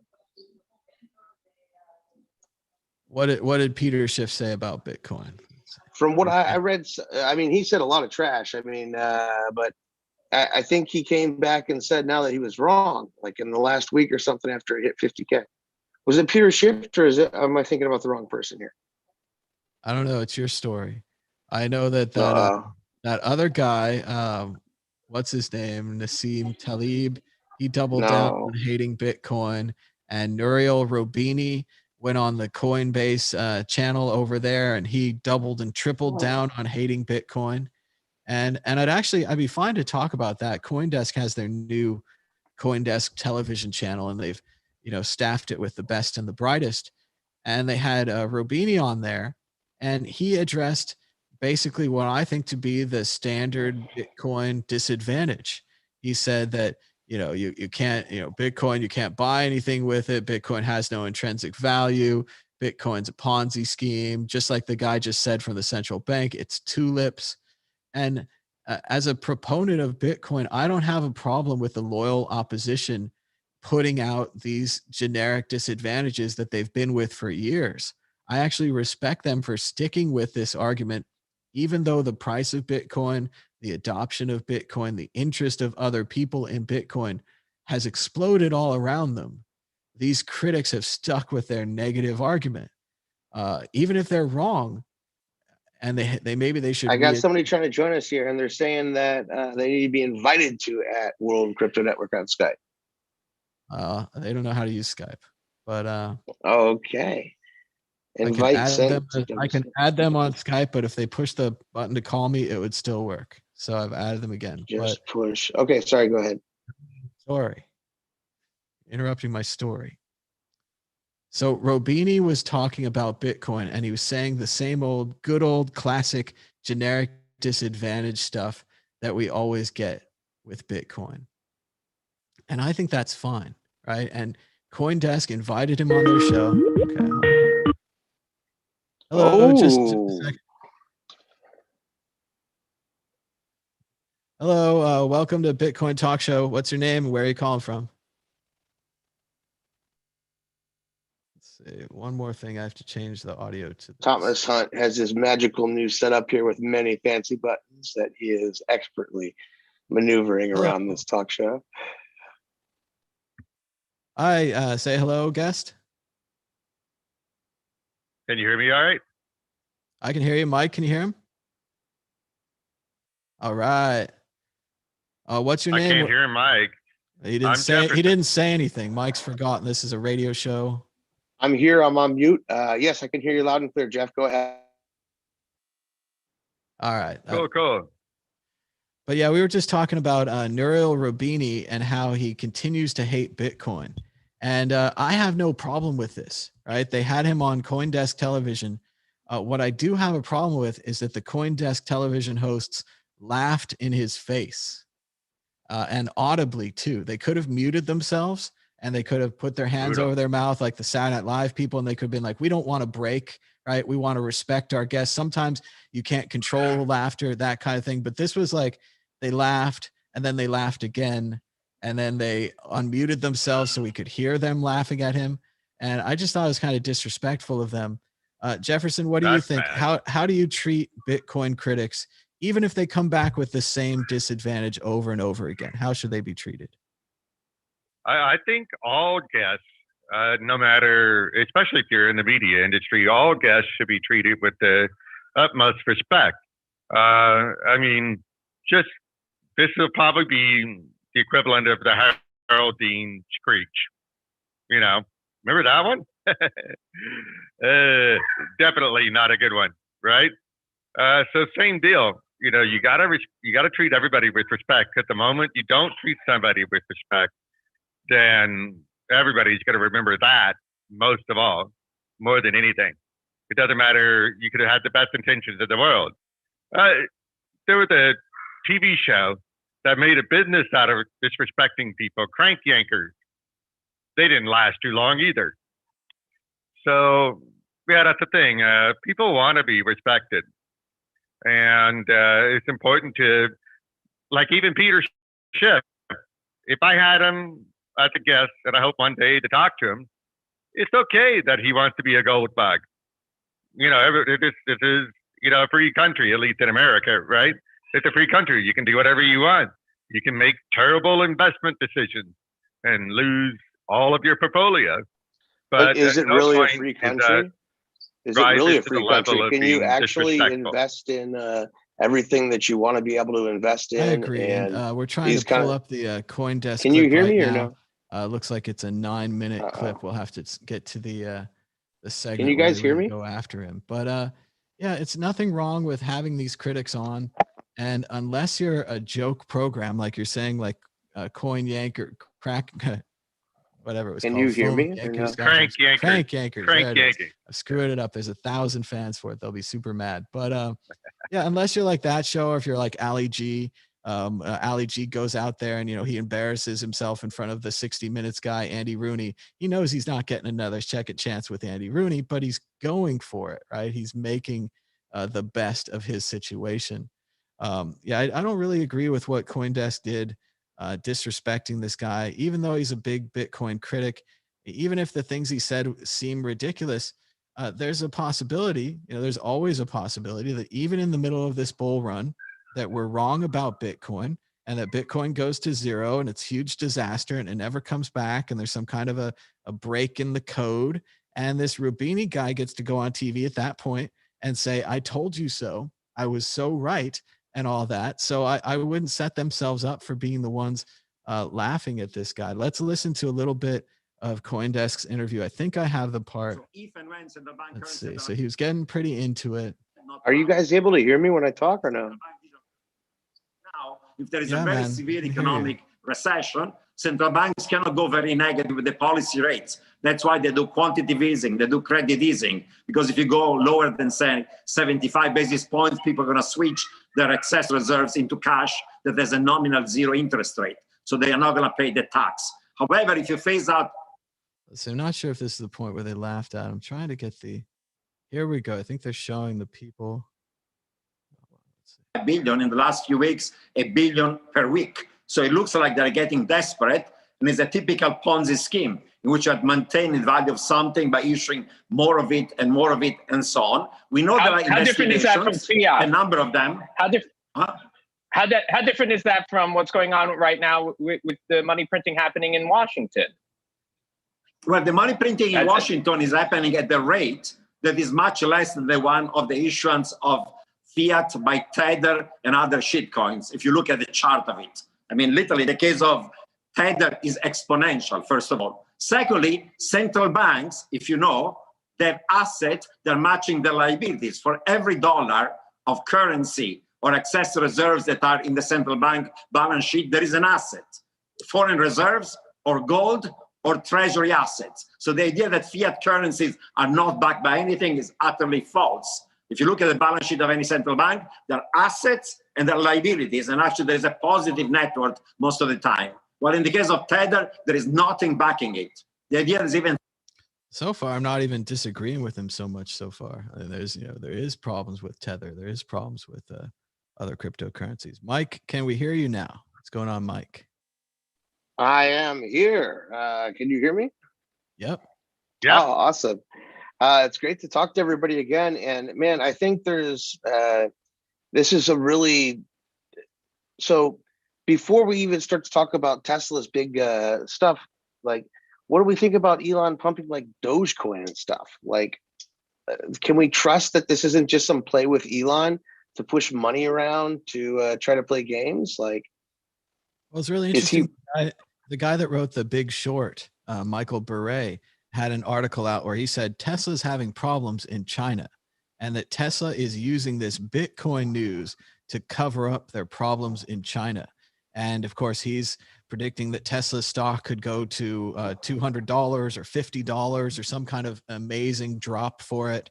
And he's the Big Short guy. So for all we know, he's got his chips stacked on that and he's ready to go. So yeah, we have no idea what's really going on at Tesla. We do know they made a filing. They said they're putting $1.5 billion in. Elon also went on Clubhouse and he said that all of his I didn't hear Dogecoin, that. they were a joke. He said, when I talk about Dogecoin, I'm joking. And the next day, the media wrote a bunch of articles where they said, hey, when he talks about Dogecoin, he's joking. And within 24 hours, they'd completely forgotten that. And they were back to saying, Elon is a big fan of Dogecoin and it's going up and down and you can buy it and all the kind of things that they normally say. I was just on the beach with some guys that worked in finance and they were asking me about, like, you know, Elon put 1.5 billion into Bitcoin. Like, you know, what's the scoop? And I was like, yeah, that's great, man. I think the publicity is great. However, Bitcoin is like $1 trillion market cap these days. I mean, don't quote me on the specific, but it's around there these days, man. Like 1.5 billion is really not that significant. I mean, there's larger firms and stuff that quietly have money in Bitcoin. I really don't think that Elon's 1.5 billion is going to make a big significant impact in the overall price. Aside from his marketing, obviously his Twitter reaches. I thought he was taking a break, but it seems since he took a break, he's been going crazy. Jeff, are you still there? What do you think about? Yeah, that's the deal. I'm here. I'm thinking about to respond. Yeah, the thing about Elon, it wasn't so much about his actual buy into crypto. The actual buy itself wasn't the big news. The two big news out of that is that it was on the heels of Peter. Well, not the other Peter. There was a guy that was running around with like 7,000 other CEOs. That guy, right? That's Michael Saylor at MicroStrategy. Michael Saylor. So it was right on the heels of that, like the same or next day after that. Michael Saylor saying you can buy with your US dollars into crypto a portion of your corporate treasuries, even just as a hedge against inflation, among other strategies, right? And that is probably going to be one of the best decisions you ever made. So it's just the timing, I think, was really fortuitous that, you know, Elon did that at the same time, just seemingly validating the same strategy. I agree, though, that Dogecoin is not something that should be heavily promoted as a means of value storage. As a means of learning about crypto, I think it's excellent because, you know, if you buy $100 worth of Doge and you blow the transfer, well, at least you learn something. You're not out 1.5 billion, for example. I just feel like Doge has kind of always been a kind of game. It was never taken. I mean, I don't know, maybe I communicate with a different crowd, but in general, I never took Doge seriously. And I actually have a story about the Dogecoin camp at Burning Man for a later time, but I won't get into that now. What's funny about Dogecoin is that even the founders didn't take it seriously. They had no interest in Dogecoin becoming a real thing. And I think Jackson's probably a little offended about it becoming a real thing now. I don't think he likes it when you talk about it or when the news wants to talk about it. We even Mike, one of the projects we're working on is getting people together to talk about conferences.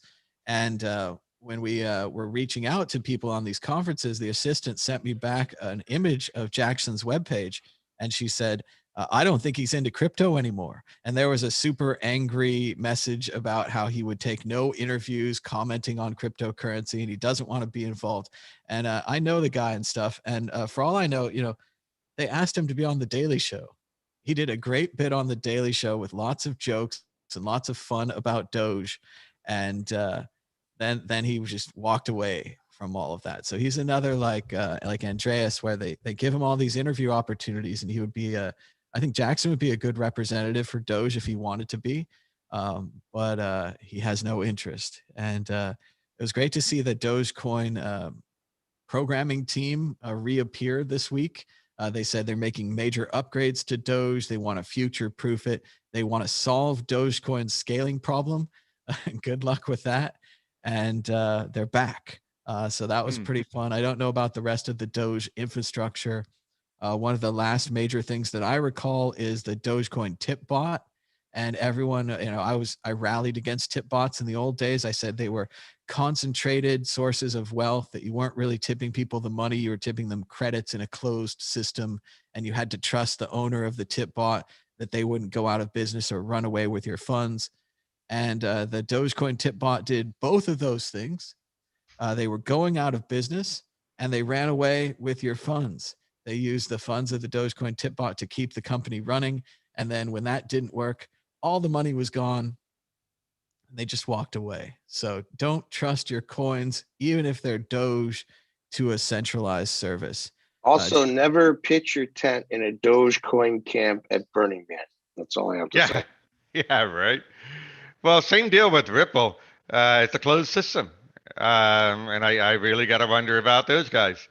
And that's why, I mean, if I were to look at all the projects out there, there's two that I think that are decent besides Bitcoin. It's going to be Ethereum.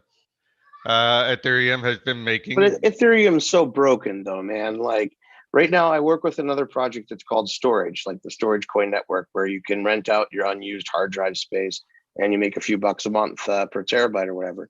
And we use Ethereum to make our payments. And the problem is that we have to literally, some nodes, they might only make $30 a month. And the gas charge is more than half of what they're making. And it just makes it kind of, I mean, so now we're using like ZK Sync and this. Are you familiar with this new? I know ZK Sync, but again, Ethereum 2 is supposed to resolve many, if not all, of those issues. And I realize it's a year out, but everybody keeps saying, oh, it's never going to happen. But then phase 0 hits, and then they say it's never going to happen, and people are staking. So I don't know. I look at the folks at the Ethereum Foundation. I mean, these are the people that do like Gitcoin.co. They do a lot of these other projects that are ultimately successful. I got to think that that's got to count for something, where they have a series of very successful projects. All right, but you've been around a while, Jeff. I mean, you've of course seen a few years ago when even Vitalik himself said that when Ethereum hit, I think it was like $50 or $100, he said it's way overvalued. This is not what Ethereum was meant for. It was an anti-spam mechanism. It was meant, it's just a gas to prevent spam. It was never supposed to be a store of value.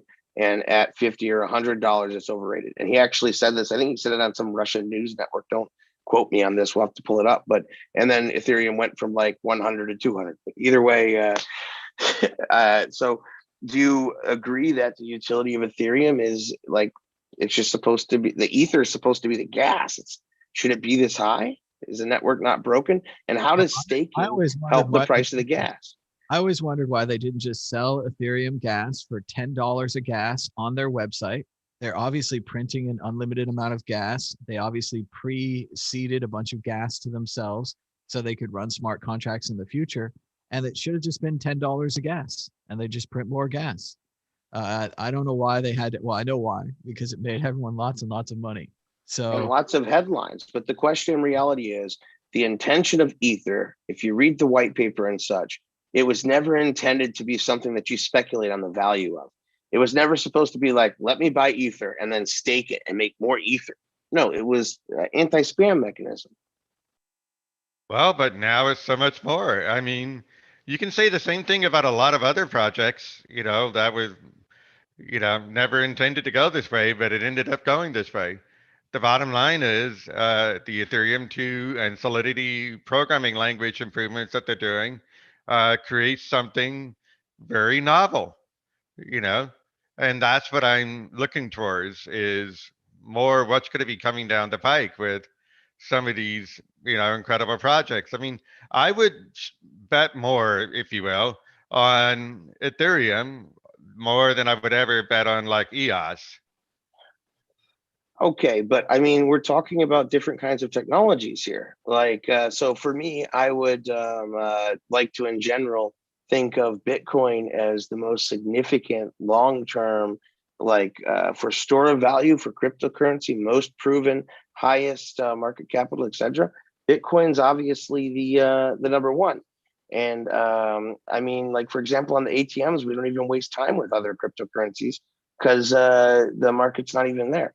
So my question again I would like to welcome Abdul Hasib Awan, one of my longtime good friends. And he's also we're talking about Ethereum and the value and why gas is so expensive. Can you hear us over there?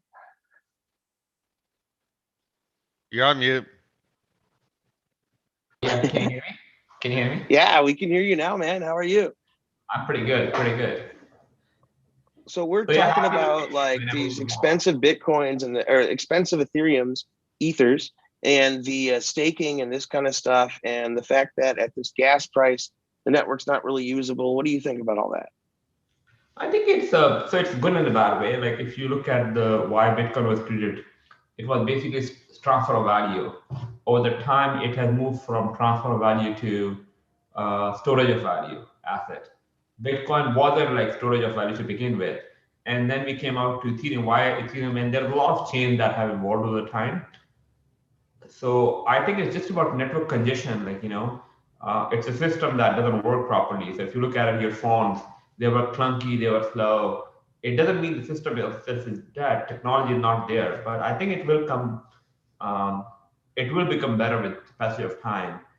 I think at one point of time when Ethereum Bitcoin prices were super high in 2017, I'm talking about that time. I know now we have more than doubled. 3% of all wallets which could not transfer money from their wallets because of the low gas fees, because of the gas fees. The gas fees was more than whatever is in the wallet.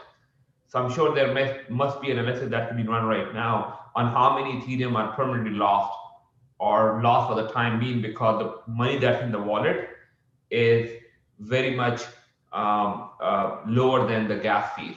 And with the contracts that are being deployed, this is one of the strategies that a lot of rug pulls do. This is the problem with storage coin. What they're doing right now is they're saying if you make less than if the gas fee is more than 25% of what you made, then we won't pay you this month. So in the end of the day, a bunch of storage tokens are just going to get abandoned because people say, screw that, I'm leaving. I think the two also has to do with like some developers are doing in a way that they make the contract so difficult to get out. So people will look at, oh my God, it's like $100 to get out of a contract, and so let's leave it there. And it gets on accumulating, and that's the easiest way to rug pull. So if a project costs a lot of gas fees, and you will not know unless you get in, I'll be very skeptical about that. Yeah, but more specifically, okay, go ahead, Jeff. But I wanted to go back to exactly this: the price of gas, the price of Ether. Was it ever meant to really be a store of value? And I don't think it was. And why is it 2,000? And I don't know, Dupree, if you remember, but in the phase of time when Ethereum IPO'd, it was around like 25 cents or something, or 20 cents, because one Ethereum was 5. That was the intention. Sorry? Yeah, that was the intention. And I think even Vitalik said it should be around $10 maximum. Well, that's the thing. And I remember even Bitcoin having similar growth problems. in the past. So, and I think it's going to be the nature of some of these different technologies to work on improvements over time. That's, for example, EIP 1559. You know, it's a proposal that has received widespread support. Why don't you To explain briefly what that is so we know exactly what you're talking about? So EIP 1559 does a few things to resolve some of the outstanding issues with Ethereum. One, it's going to primarily rely upon staking rather than mining. So of course, all the miners are against this, and I really don't see why they would be against it, but that's a different story. The second thing is that it eliminates the infinite growing ability of Ethereum. Currently, Ethereum can grow forever. And the third thing is it pretty much trashes the idea of gas fees and so forth. And transaction fees just go down to practically almost nothing. So pretty much it's a full on fix for all the complaints that we have about Ethereum. And when you combine it with all the other side chains and sharding and all that, you know, Ethereum becomes actually a pretty powerful solution to almost any project. Yeah, but the question is, why is the gas so the things they expensive? offered worked. I mean, I don't think all the things they offered are going to work. I think it's a hopeful solution there. And it's also a matter of scope bloat. Like, how much stuff can they tag onto this system? Mike keeps asking why the gas prices. I think that the number one reason is to make money. And the number two reason, and the reason that they didn't expect this, is that Ethereum's been adopted by people that want to remove Bitcoin. They don't want Bitcoin to be the number one anymore. Bitcoin doesn't have a creator. Bitcoin can't be. And that was a great thing Yeah, 5 years ago, 7 years ago. But at this opposite of point, we this- have many other technologies to do that. Many the other layer Ethereum- two the Ethereum technologies. thing does have a creator. The Ethereum thing does have a central location that you can go to get the chain rolled back if you have a problem. And these are features that the corporations like. So that I'm saying they're using Ethereum as a way to try to make Bitcoin seem like a second class citizen. They're moving fast and breaking things and having untested code leading to disasters like the DAO hack. Whereas Bitcoin plodding along, being very safe and secure with everyone's money, trying not to screw it up. So you can see why one of them is flashy and exciting and full of marketing and has lots of money and seems very attractive in the short term. But then right behind it, just plodding along like a turtle, is that Bitcoin. So I think a lot I of think people that the problem is that a lot of average people misunderstand the difference between Ethereum and Ether, and they hear Ethereum and it's involved in these various projects and these various things, and they say, "Oh, I want some Ethereum," and they type in Ethereum to their exchange, and it comes up ETH, and they buy that, but they don't actually understand that that Ethereum is a technology. It is not an asset. And I don't think I'm the only one here. Now that it's become this proof of stake stuff, shouldn't it reduce even the price? I don't understand why Ethereum is so expensive. There's so many. In the early days, Ethereum was one of the first things to accomplish the smart contracts, ran on a decentralized platform. The gas is way too expensive to manage any of that these days. Everyone else is looking for alternatives. There's dozens of other similar technologies now. So I think that Ethereum is it's a hype wave that a lot of projects that Ethereum was doing great, and they said, oh yeah, we're trading on the Ethereum blockchain. But now you look back and you say, hey, wait a minute, actually these projects have stopped trading on the Ethereum blockchain because it's too fucking expensive. Sorry, I don't know if we're allowed to swear on the show or not, but yeah. Well, that's the thing. I mean, I think long term, I mean, I don't look at projects, you know, to go for, I mean, think about how long we suffered on Windows 95 and then Windows 98 came out. And then we suffered on that one too. So I think as humans, we generally tend to like suffering, but that's a different solution, the problem for a different day. But I want to just introduce one concept that I don't think has been talked about too much. And because we continue to talk about the price of something. And we usually think in terms of things like dollars or euros or. Well, with Ether, shouldn't we be talking in terms of computational cycles or something like this? Granted, I will grant you that. So to go back to the original thing that I would argue that we're trying to solve, is actually this idea of virtualizing energy. At the moment, we're taking any type of work that somebody does, and we try to, or it could be a cow, a pig, a plot of land, whatever it is, right? And we're trying to do In storage, we say you could pay in live goats if you wanted. It's in the white live, paper if anybody has a minute. live goats. I have to remember that. I can pay in live goats. That'll be interesting. So in the meantime, you take that down to a virtualized concept called the dollar.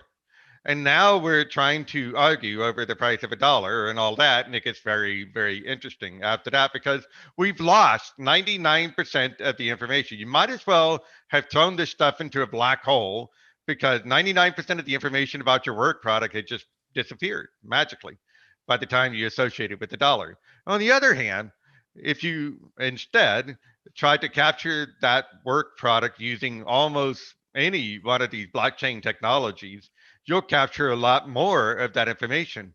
And I would argue that a lot of the different blockchain technologies that are out there, I would almost like to see a comparison about how useful of a data capture device of that work product would be on these different blockchain technologies, because some of them are going to work better than others. And that, at the end of the day, is what we're trying to solve. Because if you can capture more data about a work event, then you can do more with it and you can trade in that information with it more intelligently. And all of that is far more Hold on valuable. here, Jeff. You're kind of losing me a little bit exactly what you mean with these data events. You've All right. Well, for example, let's say I decide to give you a cup of coffee, right? Sell you a cup of coffee from Starbucks. Right now, if I do that, you give me a $5 bill. I don't know what the price of coffee is these days. It's probably gone up to, okay, say it's probably $10 more bill. than $5. Yeah, it's $10 bill. All right. So now here's the deal. You have a cup of coffee and I have a $10 bill. I'm looking at the $10 bill and I'm trying to remember what the hell I did to do to deserve that $10 bill. 99% of the information has been lost in that virtualization. Yeah, but event. what does this have to do with the price of gas? Because again, gas, ether was never meant to be an actual store of value. Hasib, what do you think about the price of gas? When did you ever buy any ether? And I know you were there with me in San Francisco when they, I think when they launched ether. Did you ever buy any? Did you? What was your experience with the whole ether movement and the price? I got in super early, so obviously a lot of my tokens were below $100. So I don't do a lot of DeFi stuff. Like I don't do a lot of crypto. I'm a long-term holder. But at the same time, I think it's unusable right now. But we had a lot of moments in crypto where we said cryptos are unusable. We had a lot of political things. And I think once we have truly like ether competition, like Polkadot, Cardano, and there are dozens of others too, which will come along, people may have a chance to just switch whenever they want and come back to Ethereum whenever. Ethereum has the network effect, and it's basically cashing onto that. And it's a real challenge, but certainly it's not sustainable. If this keeps on for like next 2-3 years, it will be a major issue. It will be a major issue. I wanted to transfer some money yesterday, and I think it was costing me like $200 to get out of a contract. And I thought, okay, $200. Okay, I may not do it.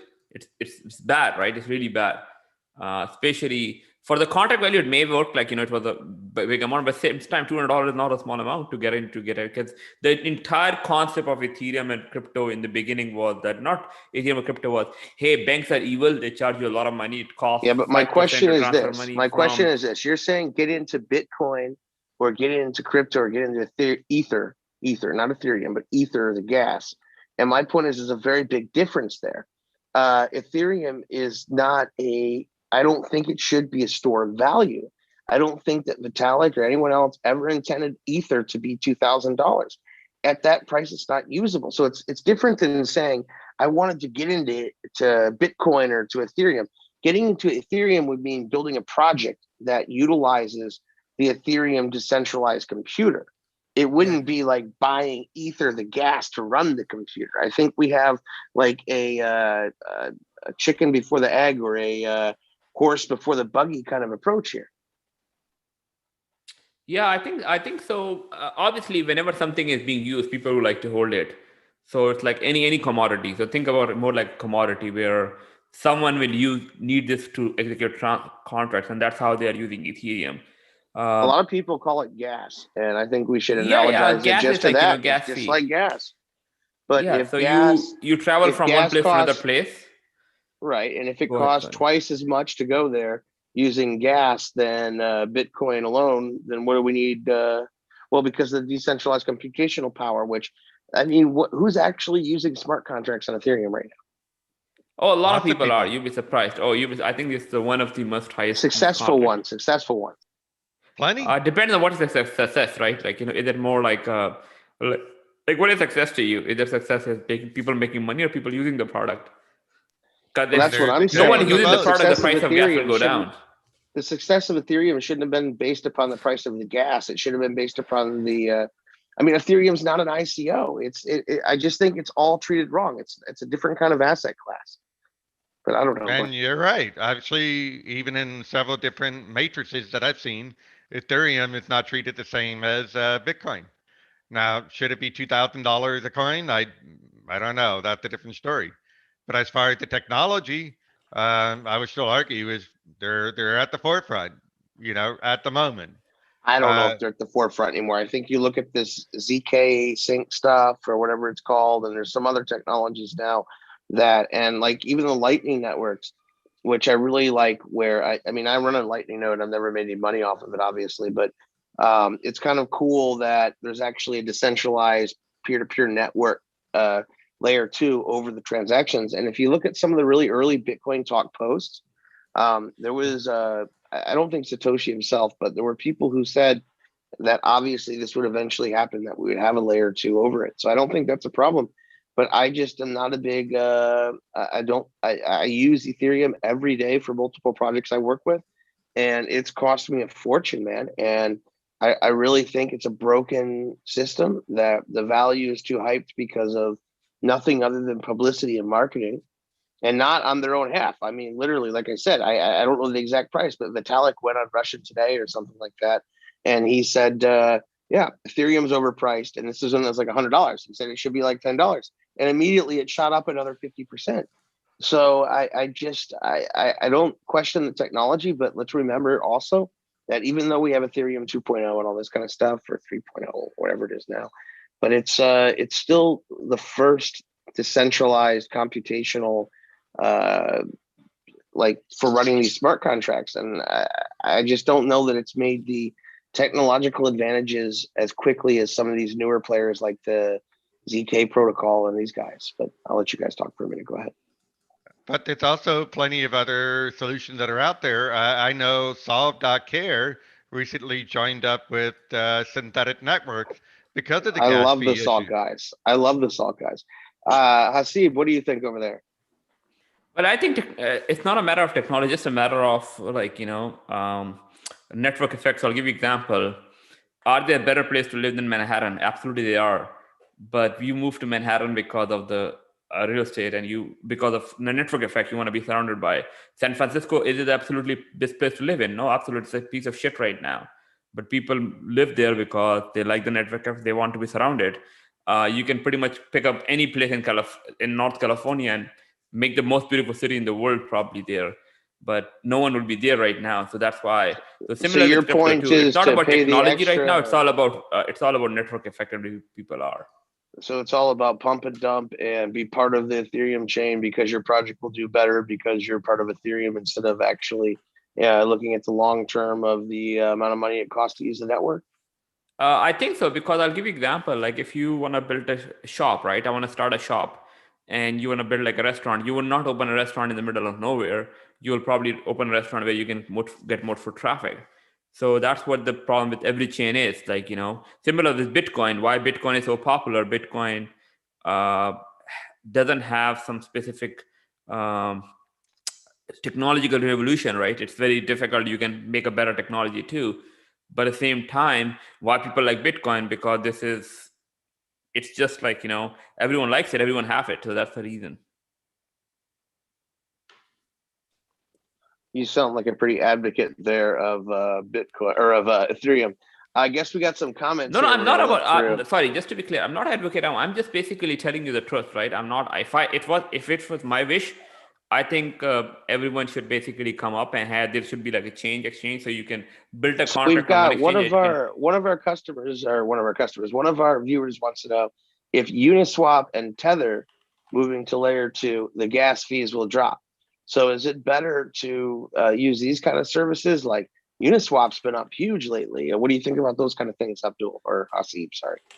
I think same thing with Uniswap too, right? Like you can use one chain, 1 inch, you can have multiple, like what you can use like radar relay, and there are a lot of like products that can be mentioned on the top.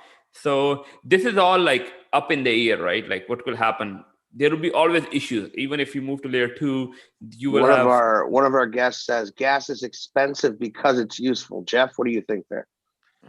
Well, that's exactly it. If people weren't using it so much, then the price would immediately drop. It's responding to market conditions, supply and demand type of thing. That's where I have to beg to disagree with you, because I don't feel that Ether price is going up because of demand for use as gasoline and smart contracts.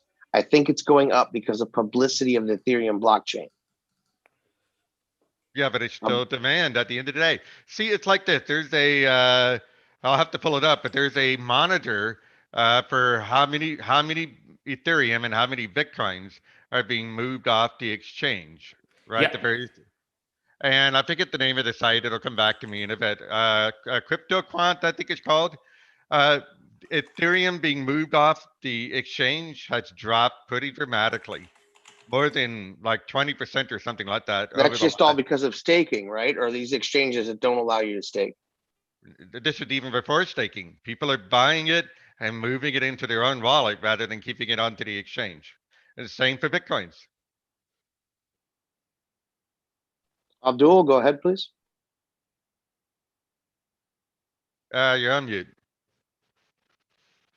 Like what is Bitcoin right now? It's just hoarding. People are hoarding Bitcoin. If you say overall, what is Bitcoin? You can have any you can launch literally a today chain exactly as Bitcoin, have better technology, but people will not like it because there's not a lot of trust in the system. So Bitcoin itself is just a trust-based system. As long as a lot of people trust it, that's what it is. Tomorrow, no one trusts it will go down. You and I have seen Bitcoin in double digits multiple times. I've seen Bitcoin when no one wanted it because it was, and now everyone wants it. So it's just a trust system. So it's not about arguing about what's better, what's wrong. It's just about what's the truth. And what's the difference in a trust-based system for the holding of a store of value, which is what I see Bitcoin as now. I mean, you can say like, yeah, we remember the double digits, but now it's $1 trillion market cap. I don't think we're going to see these double digits again very soon. And if we do, I have a feeling that would be on the way to zero because there's something that was just catastrophically discovered so far as a loophole or a bug in the system. But I still think what I've been trying to say this whole show is that there's such a big difference in Ether, which is a utility, a commodity, and Bitcoin, which is a store of value. And I don't understand why Ether is so expensive. People want it, right? Anything that people want become expensive. This is simple economy rule. There's no it's not rocket science. There's a property. Everyone wants to move there, like Lake Tahoe. Everyone wants to move there. Okay, like these Reddit guys that want to buy GameStop. Does that mean that GameStop's going to work out long run? I mean, just because the sheep mass to one place, does that mean it's the right place to be? And my point is that I think anybody that's holding Ether at $2,000 super long term probably going to lose money. Well, remember, people, Mike, also bought pet rocks.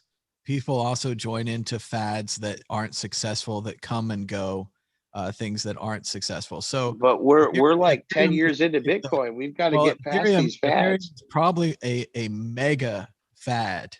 It's a fad that's so big, it's going to go on and on and on. So as much as you might be horrified at the $2,000 price, and it might make using the actual software difficult, so much so that when CryptoKitties had their success, they did the exact same thing that we were looking at back in the day with curio cards, is they made a copy of Ethereum and then they developed on that.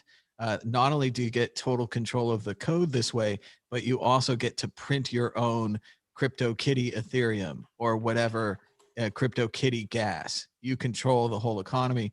I think more and more projects are doing that on Ethereum. They're making copies of it, doing their own thing, things like EOS, things like other projects where you just come along, copy it. But still, within the mega. So that comes back to the question of, are they going to progress fast? Oh, go ahead, sorry. It's still having that cloud effect. It's clouds built on top of clouds, built on top of clouds. Or is there too much bureaucracy built on top of bureaucracy, built on top of bureaucracy within the Ethereum Foundation, where there's no actual progress being done? Success snowballs. So their success with the money, their success with the media, their success as a option that's not dirty, secretive, uncontrolled Bitcoin, their success as selling the corporate alternative to Bitcoin, a nice, safe place to build your smart contracts because we can roll them back. That's snowballed and it's gotten really big. And I think it doesn't matter if I think you're focusing on an earlier detail. I don't think they roll them back that often anymore. Yeah, not that often, but still, I like that it's an option. We know who to call. But I think there's a difference in price, and I'll give you an example about a singer. Let's look at a singing property. There may be a song which is composed in 5 minutes and it went viral. People love it. People want to listen to that. And there may be someone singer who spent like 2 years like making the basic lyrics, how to compose everything and do everything, but he may not get. So it's not about, the market doesn't reward the hard worker. The market just rewards the person who feels the most need out of something. That's my thinking. And it, like, if you look at success, it's not like relevant. It's very directly correlated to the person intelligence. It's a lot of luck too. So now Ethereum is there. Hate it or love it. That's like 99% of the projects are done on Ethereum. Bitcoin, hate it or love it. People like it.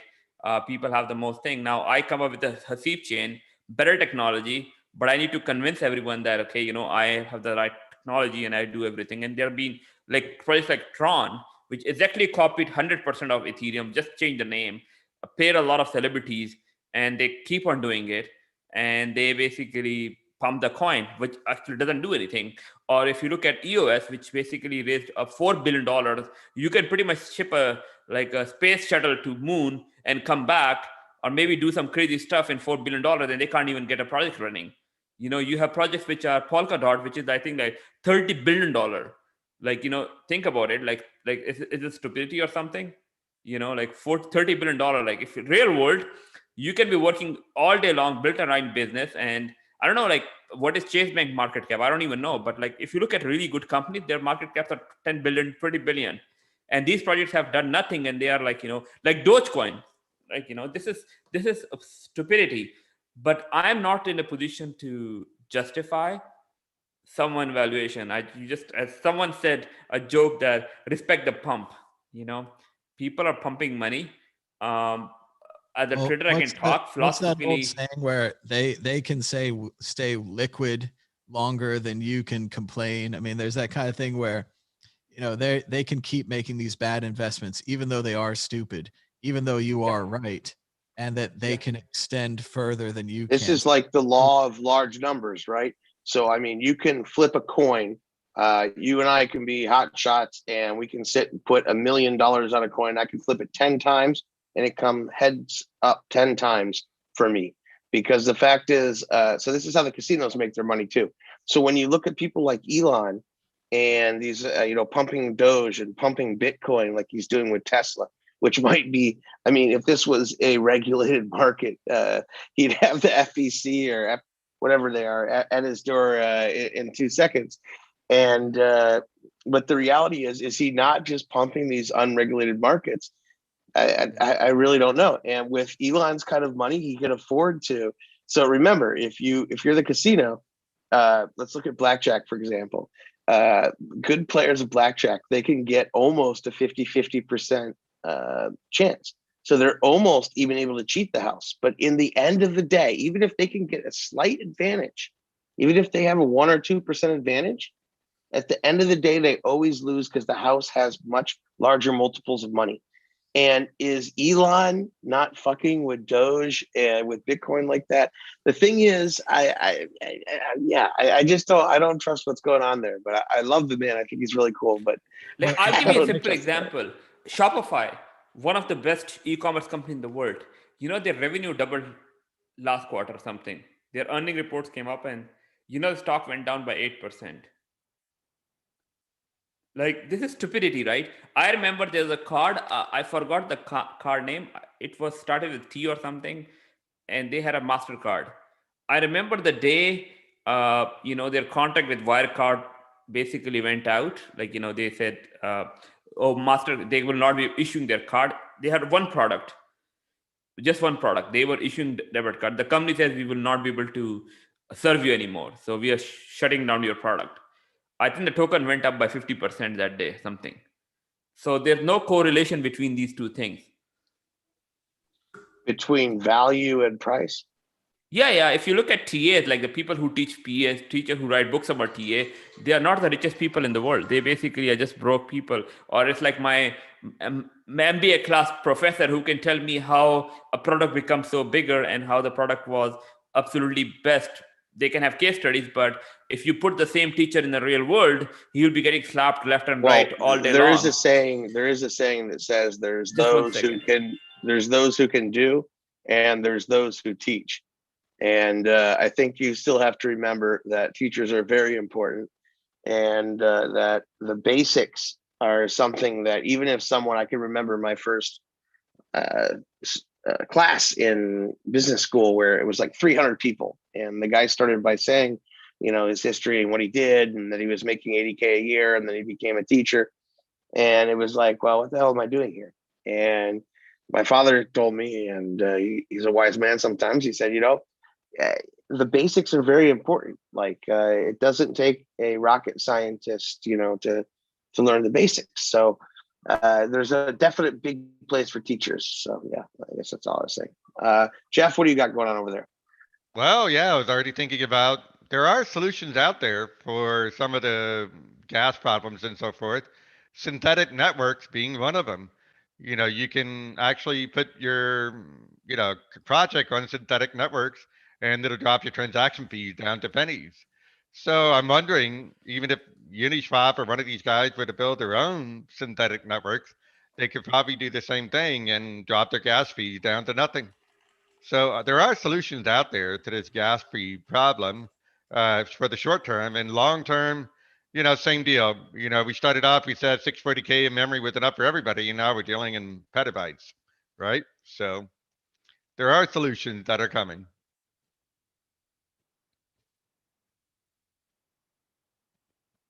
So again, it's not about technology, my friends. It's just about what market wants and what people are getting. You know, not the most beautiful girl that in your eyes basically will the Miss World competition.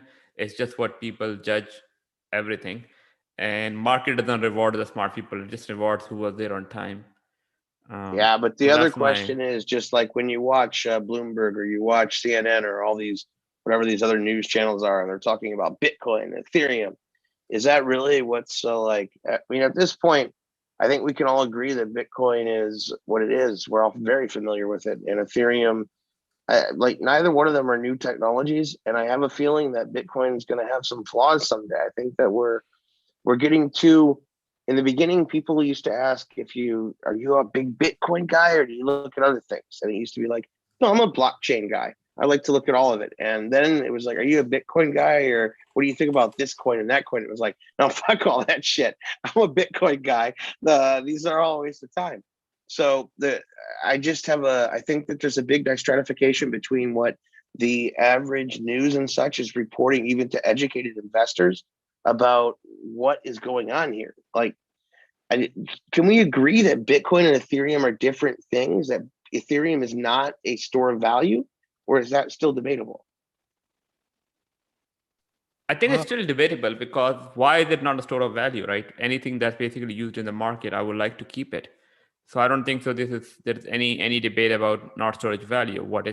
It could be why gold is a storage value, right? Because people may use it. Why I can just buy some sneakers. That's completely different. But I can buy a sneaker from the store and literally keep it in my cupboard because no one used it. But it's just I can buy art So store of value could anything that you believe can appreciate in value. Now, it may be different for you, it may be different for me. So we don't have to argue that. Some people may just buy like random stuff. Like I'll give you an example. I paid like $800 for this card. For you, this may be useless card. You say this is something useless, but I'm sure even if I keep it for 2 years, it will not drop in value. I can buy a watch, Rolex watch, and after 2 years, it may appreciate in value. You can buy a Porsche. So it's just arguable. Like you can hate on Ethereum as much as you want, but ultimately people want it. It's a storage value. People don't want it. It's not a good storage value. And as an investor, our job is to pick up the assets that will appreciate the most and are the most liquid assets. So that's pretty much the interest is. House prices went up 10% in my market, maybe 20% in my market in the last 6 months. Stupidity. We are entering the biggest depression in the history probably, and the market prices are going up because of inflation. So it's just philosophy doesn't work in real life. Well, there's a lot of different market forces at work on the dollar side or the fiat side of the equation. But on the other side of the equation, though, when you're buying into Bitcoin and Ethereum, you're buying, or even some of these other ones, you're buying more than just a store of value. You're also buying a store of information. And I think in the long run, that's going to give you more value than you would ever get out of something, that's fiat based. Now, that said, how much you use, how much fiat you use to buy that store of information, yeah, I would say that's completely debatable. Should it cost you 2,000 fiat to buy one Ethereum? Yeah, that's debatable. I don't think it should cost that much, but it currently is.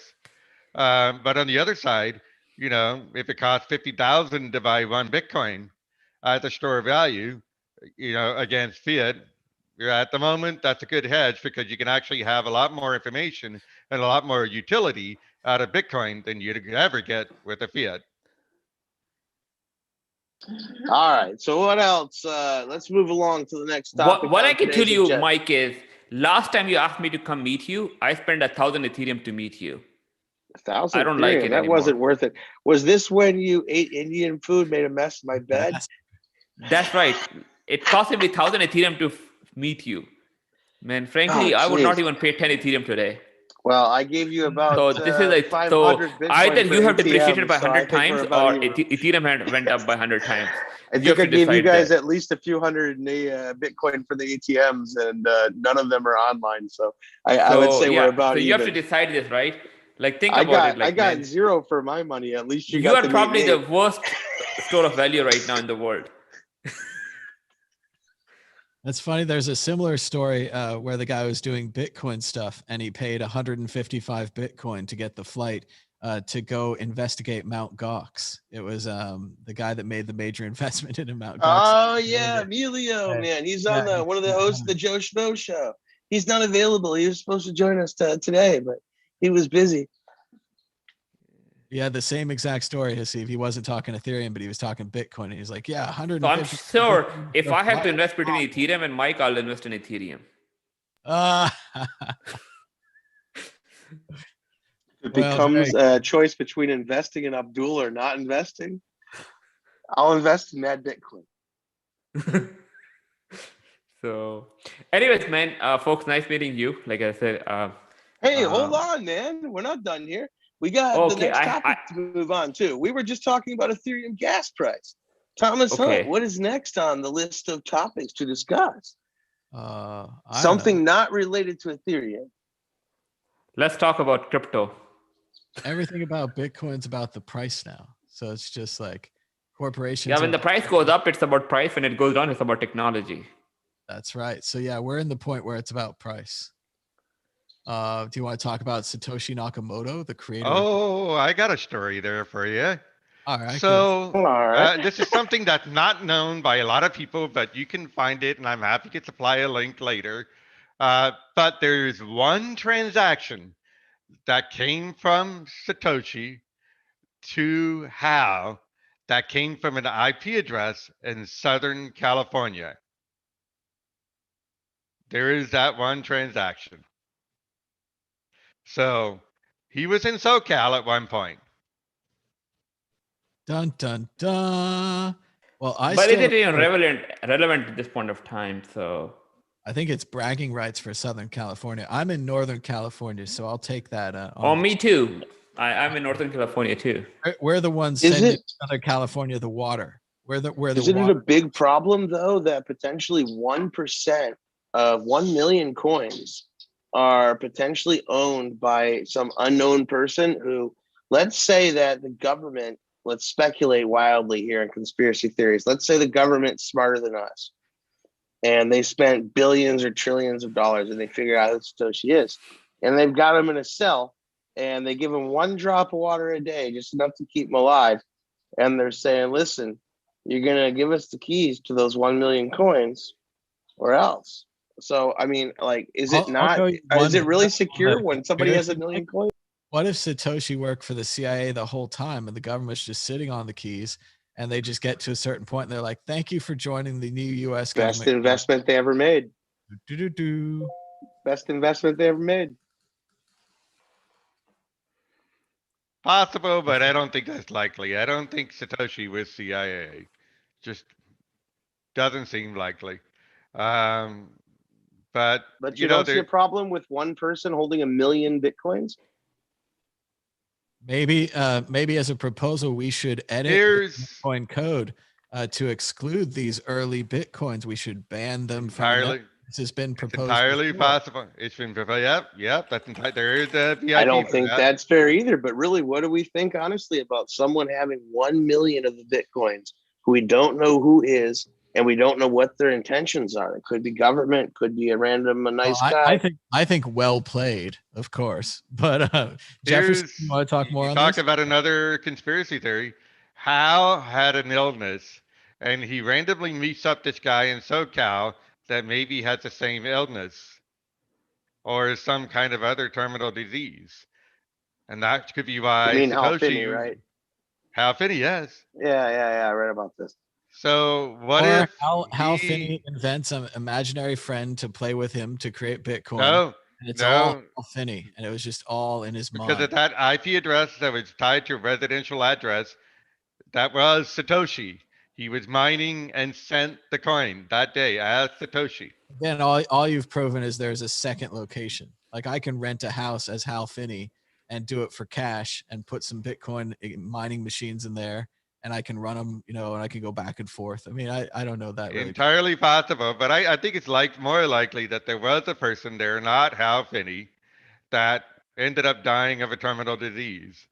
That said, it's entirely possible that because we haven't seen any movement of those kinds, that person is died with the keys. All right. So on to more interesting news. What do we got next? We have speculated for too many years upon Hal Finney and Satoshi.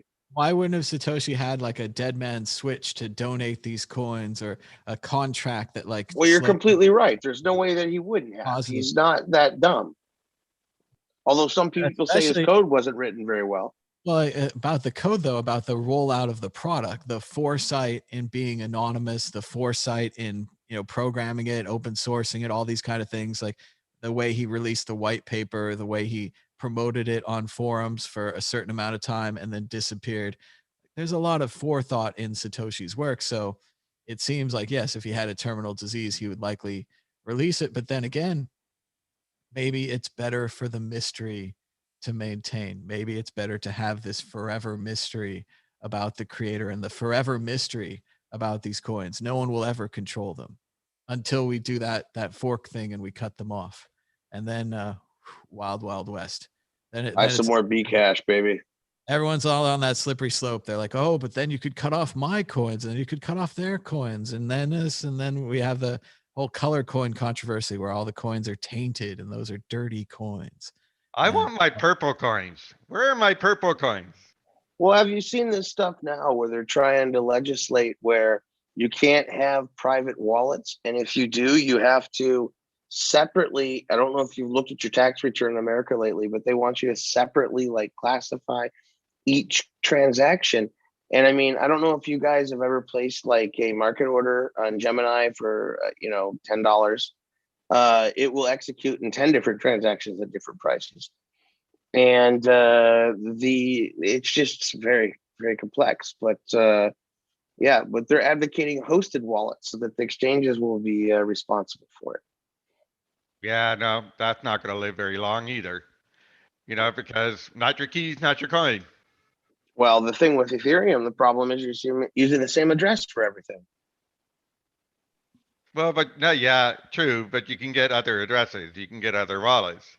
So, but yeah, no, I mean, there's a lot that goes into the IRS side of the house, and I think that's just their first step into trying to control the money, if you will, because they're most concerned about the fiat.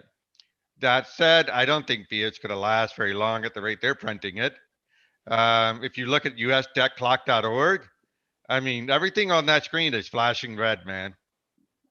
Yeah, so I mean, is it really Bitcoin's getting higher, or just the European and American debt crisis is growing, and Bitcoin's the same, and the fiat just becoming worthless? Yeah, I really think that's a huge, huge part of it. You can't print $2 trillion and not expect something to happen. I'd love to debate that guy that came on that you had, you're talking about at the very beginning of the show. I would love to debate that guy because I got some facts and figures that I'd love to throw his way that would probably blow his mind. Well, it was That's the interesting. deal. We were talking about Weimar, Germany recently, and about the inflation there and how much money they were printing. And one of the things they said is that while that was happening, people thought they were getting rich. They were taking their house and they were selling their house that was worth, like, let's say 100,000 marks. They were selling it for 500,000 marks. And they're like, this is great. And they were trading in what the article called all of their hard assets for this soft asset of the appreciating, of the inflating mark, where they were just printing and printing and printing.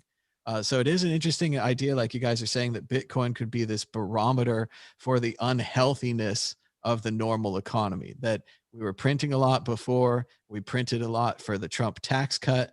The pandemic, the natural response for a crisis like this is to print a lot. Even in the United States, we're not quite distributing it. We're letting a lot of people go bankrupt for no reason, and making the pandemic worse on our people economically, while other people profit greatly from being in the market right now. But yes, I think that's an interesting idea that most Bitcoiners aren't thinking about, that, you're getting richer, but everyone around you is getting poorer. And the whole system, it seems rickety. My response is always, we can just borrow more. The whole China thing and the whole debt clock thing. And I know that, Jefferson, it angers you and it enrages you, but I think we can just borrow more. I think we're just going to kick the can down the road. And this is what they've been saying since the 90s. I also don't think it's fair to say that in general that Bitcoiners are just holding money and stuff. I mean, you have staff, I have staff. We're supporting companies by putting on shows. We're buying microphones. There is a trickle down effect to the success of Bitcoin. And I don't think it's a bunch of people holding their money and sitting on private islands. I mean, I see a lot of Bitcoiners building things and doing things, and I think it is better than a traditional system. And do you go one step further? You got the government saying, everything's fine, right? Meanwhile, the number of people out of work are at the highest it's ever been. The true number of people out of work is at the highest it's ever been. And then along with that, I think this is one of the best kept secrets about the cryptocurrency entire ecosystem. And it doesn't even matter if you're working on a crap coin like Dogecoin. And I'm sorry, Dogecoin will always be my go-to for a crap coin. But long story short, even on a crap coin, you can do something.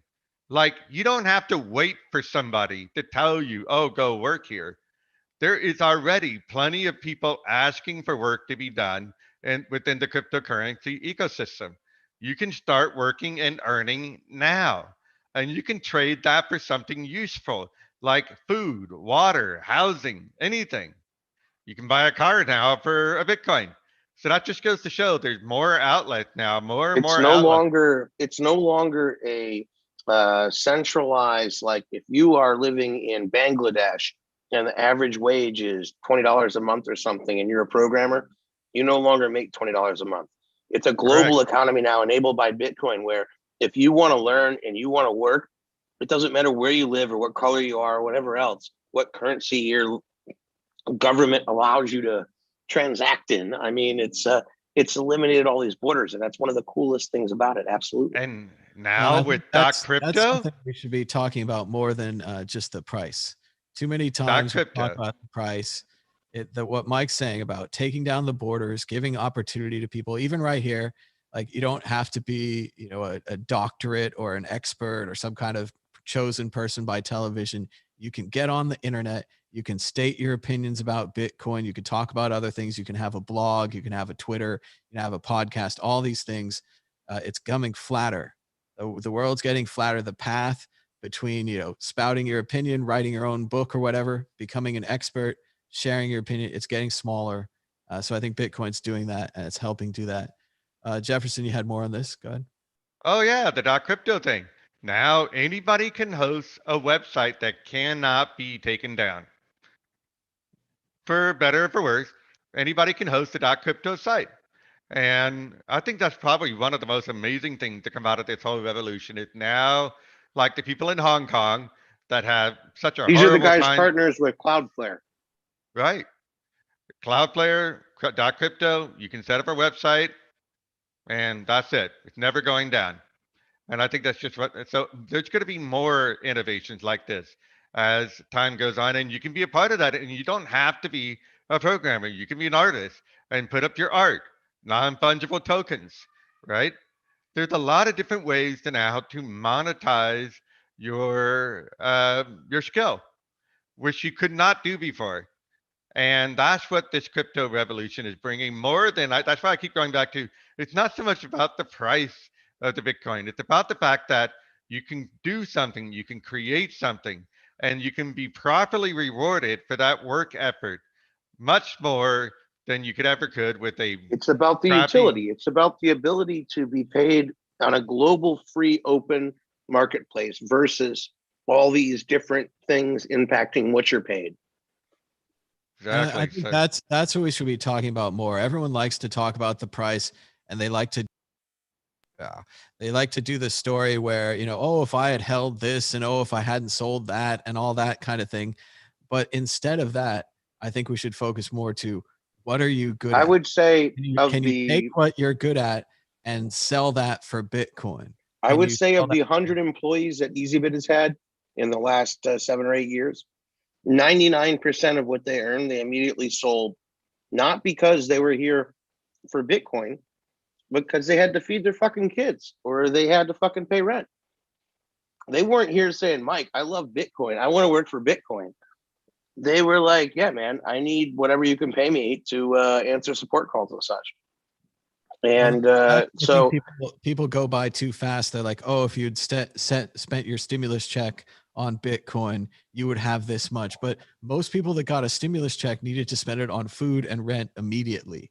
So a lot of people have these bills. And when you tell them, oh, Bitcoin went up 1,000% or whatever, they had $100. It just makes them feel bad, man. They're like, well, shit, man. Like, I could barely pay my rent. I had to borrow some from my parents, and my kid's fucking sick.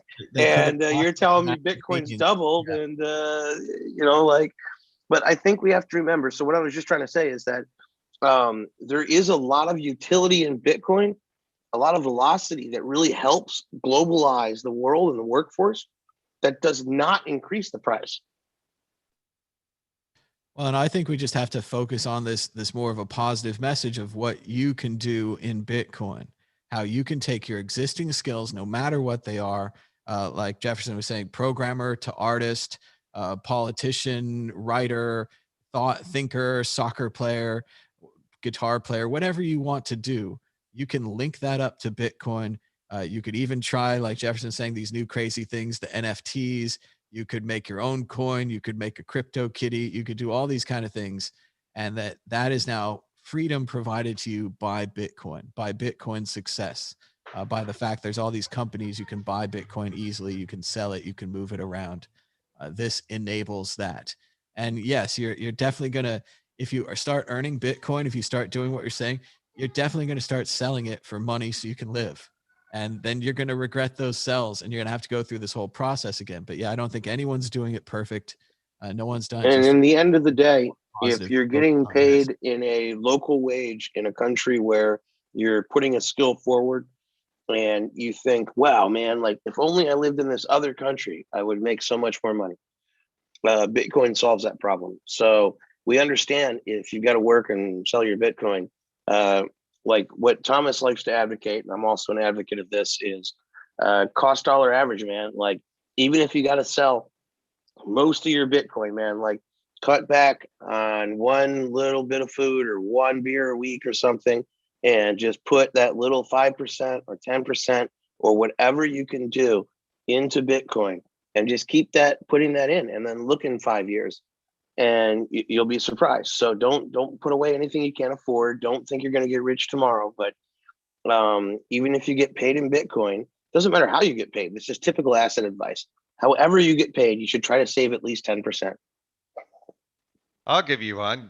Speaking of savings, Texas decided to deregulate their entire energy market, and then they put in all these random human-based systems like ERCOT and other, you know, regulators and so forth to try to, manage the power grid, right? Well, as I'm sure you know, we ended up freezing all of Texas, 4 million people without power in one day, largest ever in the history of America. And it's all because, you know, none of it made any kind of logical sense. And then I looked to this genius of a guy named Steve Woz. He's just started his own token and system to try to fix the whole energy problem, not just for Texas, but for the world. And so therein lies, I think, the future. And he's hiring people right and left to do all kinds of things around his system. And so there it is. I think if we look to the way the world will be, even 10 years from now, as crypto continues to progress, and all these people work towards a better tomorrow, which is more than I can say for companies or organizations like ERCOT, that, you know, their version of a better tomorrow is, more expensive power. I don't think And it's just going to be about people, though, coming to crypto. I think it's going to be about regular people finally saying, like, yeah, man, I'm tired of getting paid like half as much for what I'm doing because of banks and everybody else. So do we have, Thomas, I don't know how to share a screen. Can we pull up this article about Miami starting to allow people to pay everything, their taxes and everything in Bitcoin? Sure, I can pull that up. But yeah, Miami's been talking a lot about Bitcoin lately. Their mayor is a big fan of Bitcoin. yeah, didn't he want to put like a percentage of the entire government treasury into Bitcoin? I think he did. And it was so funny. We were talking about this earlier about corporations and having a board. And, should Elon Musk really be in charge anymore if he's putting all this money in Bitcoin? Is he some kind of radical? I know we used to talk about Donald Trump and how he had a family corporation and he could do whatever he wanted because of that structure. Yet Elon is a public corporation, is still kind of doing whatever he wanted. A bunch of the big Tesla fans were like, oh no, this is like one more reckless thing about Tesla now. And we used to love Tesla, but now it's Tesla plus Bitcoin. And they were reacting negatively to it. But still, it's what you get when you follow a visionary. Elon was a visionary to start Tesla, and he's a visionary now to invest in Bitcoin. Whether that's successful, I don't know. But that's what a visionary does. He has a big vision and he follows it. And like Mike was saying here on the article, Miami pushes crypto with proposal to pay workers in Bitcoin. The mayor wants to allow residents to pay taxes with crypto, to pay penalties like parking tickets or jaywalking, other stuff like that. And they're exploring investing funds in crypto. And they also want Miami's workers to receive all or a portion of their pay in Bitcoin. Mike, why do you think he's doing this? Why does he want to pay the people directly in Bitcoin? Oh, sorry, I was on mute. I don't know, but I think it's pretty cool. But I think one of the most important things this emphasizes is, what do you think the impact on price of this is? And I think it's almost negligible. Even if we paid every worker in Miami in Bitcoin, which would be great for Velocity, be great for the ATM companies and for all the other Bitcoin businesses, I don't think you would find, I mean, it doesn't matter if you pay them in dollars, gold, pesos, or Bitcoin. A majority of people don't save more than 10 or 20% of what they make. Do you think that it's an honest attempt to enrich people? Like the mayor believes if I pay people in Bitcoin, Bitcoin goes up in value, people will accidentally get rich. Or do you think that he's looking to get some kind of efficiency out of it? Like it's easier to run the books of the city if we pay in Bitcoin. I'm not really I sure. don't think these guys look at efficiency, man. I don't know many government workers that are like, let's see how efficient this is. They're like, no, we need like 7 people to oversee who is going to get paid to shovel the sidewalk because we have all these different insurance policies and other bureaucratic nonsense. Well, because so I'm all for it. Like I'm all for the idea of paying people in crypto, but again, I'm this crazy. We got to be careful. What happens when they get screwed? What happens when they get paid in crypto and they sell it the next day and they lose 20%? And they're stressed too. I think the stress of holding it is going to get on them because I've been paid in crypto before. And yeah, at one point you're making more, then you're making less, then you're making more or less. All it goes up and down all this time, which is super stressful if you have normal bills and you're a normal person. I'm also looking at this from the government side. Miami's going to get hacked. Miami's going to have an accident. Maybe it's going to be an inside job. I don't know. That's just, well, that's another thing is you definitely cannot force people to accept crypto.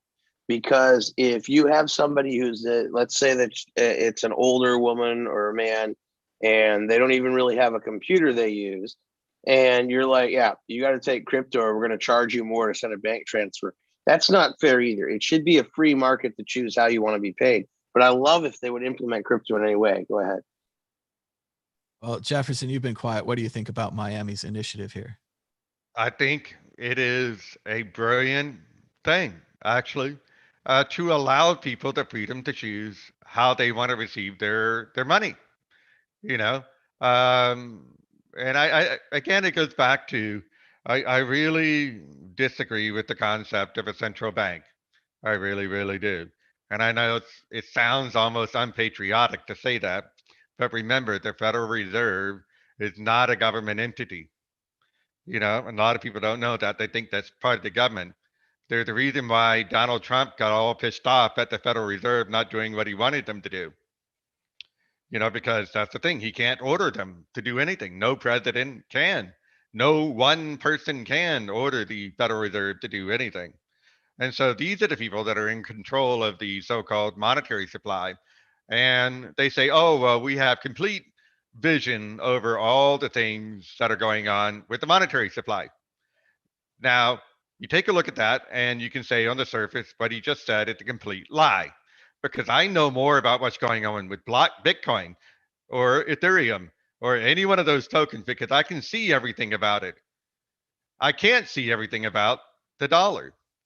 So yeah, I've been paid in Bitcoin before, and yeah, it's gone up, it's gone down. I paid people, I paid a great number of people in Bitcoin. I know several people that have bought houses because I paid them in Bitcoin. So they took a portion, they saved it. And then I got an email 2 years later. Oh, thank you so much for telling me to save 10% of it. I just bought a house and I never would have been able to. Meanwhile, I'm still renting. So, you know, one thing I'll never remember is one of the wisest things, I won't mention names on this one, but I was ever told is the best way to get Bitcoin, just to do your job and get paid in it and hold it. Cost you nothing to do your job. Yeah. You know, do some service for somebody, get paid in Bitcoin. Isn't it crazy, man? We can report the price of Bitcoin is up 6.76% in the last 24 hours, with the last breaking mainly because of this show. 52,000 entirely because of this show. We're directly related to Bitcoin. Let's see, we got a call. Speaking of, every time Peter Schiff says Bitcoin is horrible, buy. I'm serious. There's a correlation. But he came back now and said he was wrong. So, I mean, yeah, I don't know. Sell. I don't know. Don't take investment advice from me. Oh, God, no. Don't take investment advice from me either. If you do the opposite, you do pretty well. Well, we have to now, of course, in the Bitcoin tradition, welcome Peter Schiff with open arms. I feel the same way about Mark Cuban. Hi, Peter. Welcome to the show. How are you? Owner of the Dallas Mavericks. Mark Cuban was negative on Bitcoin for years and years and years and said it was no good. And every time they went to him for an article and they tried to tell him, they're like, hey, you're this, technology genius. You owned broadcast.com and you sold it to Yahoo, and you sold Yahoo stock before the .coms crashed. You're a technology genius. Don't you see anything in this Bitcoin? And Mark Cuban would tell them over and over again, I don't see anything in the Bitcoin. I think it's, garbage, garbage, garbage. And then all of a sudden, well, I would never buy an athletic team. So I mean, Bitcoin. So he's all about it. how's his athlete team going? Oh, he'll sell you some NFTs about his sporting team, and he'd love to take your money at the stadium. But how's the sports team profiting at the moment with the closed stadiums and all that? I don't think. Well, again, he sold broadcast.com. He sold the Yahoo stock at the top. Like, he's fine. No, but I mean, his sports team, he should have sold that and bought Bitcoin when he was talking trash, because it's up, and I don't think the sport teams are doing great right now. That is a thing, and it's a good topic. Maybe it's the last topic we'll talk about here. But Jefferson said he's renting. I kind of wish I was renting. Owning anything versus owning Bitcoin now seems like a mistake. Anytime that you've bought something, we need to start a company where you can back your mortgage upon Bitcoins. Jeff and I have been trying to do this for 5 years. Never happened. But yeah, I mean, like somebody was mentioning the other day, like, why would I buy a Tesla? I should just mortgage my Bitcoins or whatever. And, in 5 years, it'll have been a free car. The Tesla depreciates and the Bitcoin appreciates.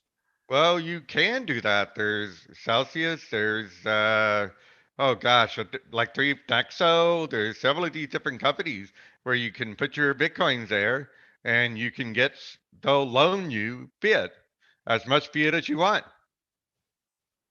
Then you can do whatever you want with it. The price of Bitcoin is breaking 52,100, breaking 52,200. Whoa. Man, it's moaning, man. Nobody's buying. Who's buying this? Corporations. Giant corporations, probably. And FOMO. Lots of normal people that are like, damn, I should have had that. And damn, I should get me some of that.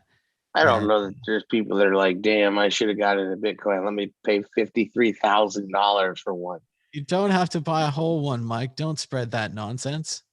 0.1, 0.001. People are buying $100 of Bitcoin today, and they're just happy. You can buy a fraction of a cent worth, but I mean, real ballers, you should get yourself at least 100 Bitcoins and hold on to them for 5 years. So people think I'm crazy, but I think within 2 years, at this rate, at this velocity, within 2 years, the Satoshi will achieve parity to the dollar, like 100 Satoshis to the dollar at this velocity. We're already looking at 1,911 Satoshis to a dollar right now. It broke the 2,000 Satoshi barrier. And I've been watching this on my show since it was around 15,000, 18,000. It was in the 10,000 range. And then, of course, in just my horrible Bitcoin lifetime, it used to be like 152,000 Satoshis to a dollar. So it's been really quite a thing to watch. And even in the beginning, to say a dollar equals 1 Satoshi, what is that? A Bitcoin equals like $10 million or something like that? Or 600, it's like 600 and something thousand. I forget the number, but it's some random number like that, which at this rate, we're not that far away from. We're just not. I mean, it's on a curve like this.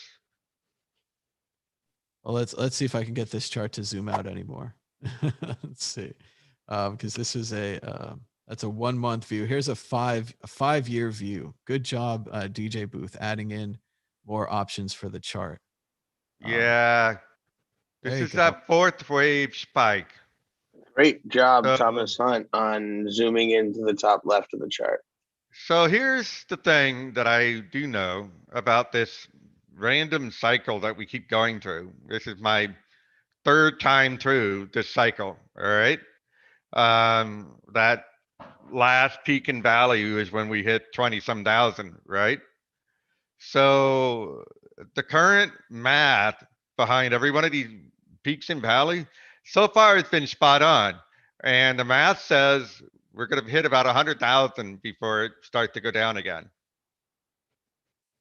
That's what the math says. We'll see what happens. If it goes over 100,000 to 200,000, even though I talk a lot about how I never want to sell again, I would want to sell a little bit. It would be kind of nice to sell something in the over 100,000 range for the old Bitcoin. Well, rather than selling, if you want to take a long view of it, you can get a loan and then you can keep the cash and buy more Bitcoins when it goes down. I'll look into it, but there is a lot of risk there. You do risk 100% of your Bitcoin to get whatever percentage you get You back. guys can also look at like Vaultoro, Josh's thing. They let you fluently trade in and out of gold and silver, and it's like insured in a vault in Switzerland or something. And I tried it out the other day. It's pretty cool. He's a good guy. Yeah, there's that too. Lots of different ways to go long if you want, but I would recommend going long. Because even if this is No, the I meant fourth the wave, opposite. If you want to go short, use silver to short it synthetically instead of. But yeah, I would. I don't know, man. I don't think I'm going long at this point. But I'm no trader. Like I can't look at these, especially this chart looks like it's something out of a cartoon. But I definitely think Bitcoin's in for a good crash at some point. I don't know about that. $50,000. Oh, Hasim's back out of the blue. Yeah. Yeah, we're at 52.2, which is interesting, to say the least. It's the same number as cards in a deck of playing cards. 52 cards. We're running out of things to say about the price. Yeah, so in the I can't interim, believe I spent $1,000 to meet you, Mike. 1,000 bit Ethereum to meet you. I know, man, and I didn't even get a dick sucking. It was lovely though. Was that in San Francisco? That's not where we met. I think we met before that. No, first of all, we met in the Miami conference in 2014. Yeah, and then did you see it? Thomas Hunt? No, I just did a report on that. I was sleeping on the floor over at the. We were talking about. Do you remember that they made when we checked out or when you guys checked out? I was sleeping on the floor there, and I think you and me and a couple other guys were there when they came, and they're like, "You moved this furniture. Why did you move this furniture around?" And we're like, "What the fuck are you talking about, man? We didn't move any furniture." And they're like, "Yes, you moved this." I think it was Steve Daka and Hasim and I, and we're standing there. We're like, "Man, we didn't move any furniture." And they're like, "Yes." Let me follow Matt Bitcoin on Twitter. Do you remember this, Hasim? I do, man, because it was my Airbnb. Right, so you follow I know. my I was sleeping on the floor there, but the guy came to check you out, and he was insistent. Man. He's like, "You guys moved this thing." And, oh no, man, we didn't. You know, so half of the time I was there, half of the time I stayed at a Miami Ethereum house. So Anthony invited me there, and I was there for half the time. That's how I met Charles and. I had a hotel room as well. I only spent, I think, one night on your floor, but yeah, fun. So Matt Bitcoin. Just looking at it. Yeah, but I think we had Eric Benz there, Jake, who passed away. I think so. Bitcoin is showing some bear flags. I would not be surprised if it drops to like below $50,000 for real within 24 hours. I think it will drop below 20,000 within a while. But I'm not going to. I'm not one of these traders. I'm not going to make crazy predictions. Okay, man. Yeah. Anyway, I've been right about one thing. You know, the Valley had never dropped back to the prior point. You know, for example, are you showing us this chart, or is this Tom showing us this chart? Yes, yeah, he is. Okay, I thought this was your chart that you're basically. So this is the fourth wave. This is the fourth spike, right? So I think when we get to spike number 5, you know, that's it. Game over. You know, it's going to be universal adoption at that point.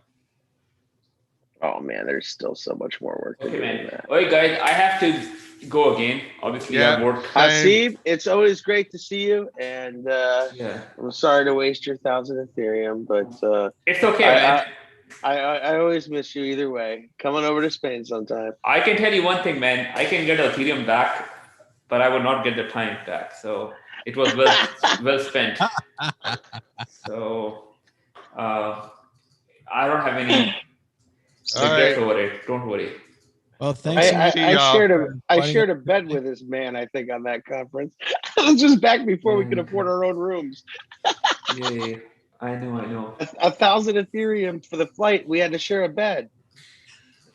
Think about it, man. I'll never believe that. It's like $2 million now. Worth every penny, baby. Worth every penny. What an amazing trip it was. All right. Anyway, so our phones are dying too, so I guess it's time to close this up. All right. So I think we're going to head to the end of the show.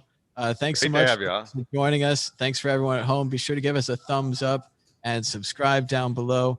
We should do one more screen share of the Bitcoin price from Bitcoinal. I changed it to normal mode for Mike, so you can appreciate the boringness. The price of Bitcoin is $52,151. That's $1 for 1,917 Satoshis. Thanks so much for joining us. Until next time, bye-bye.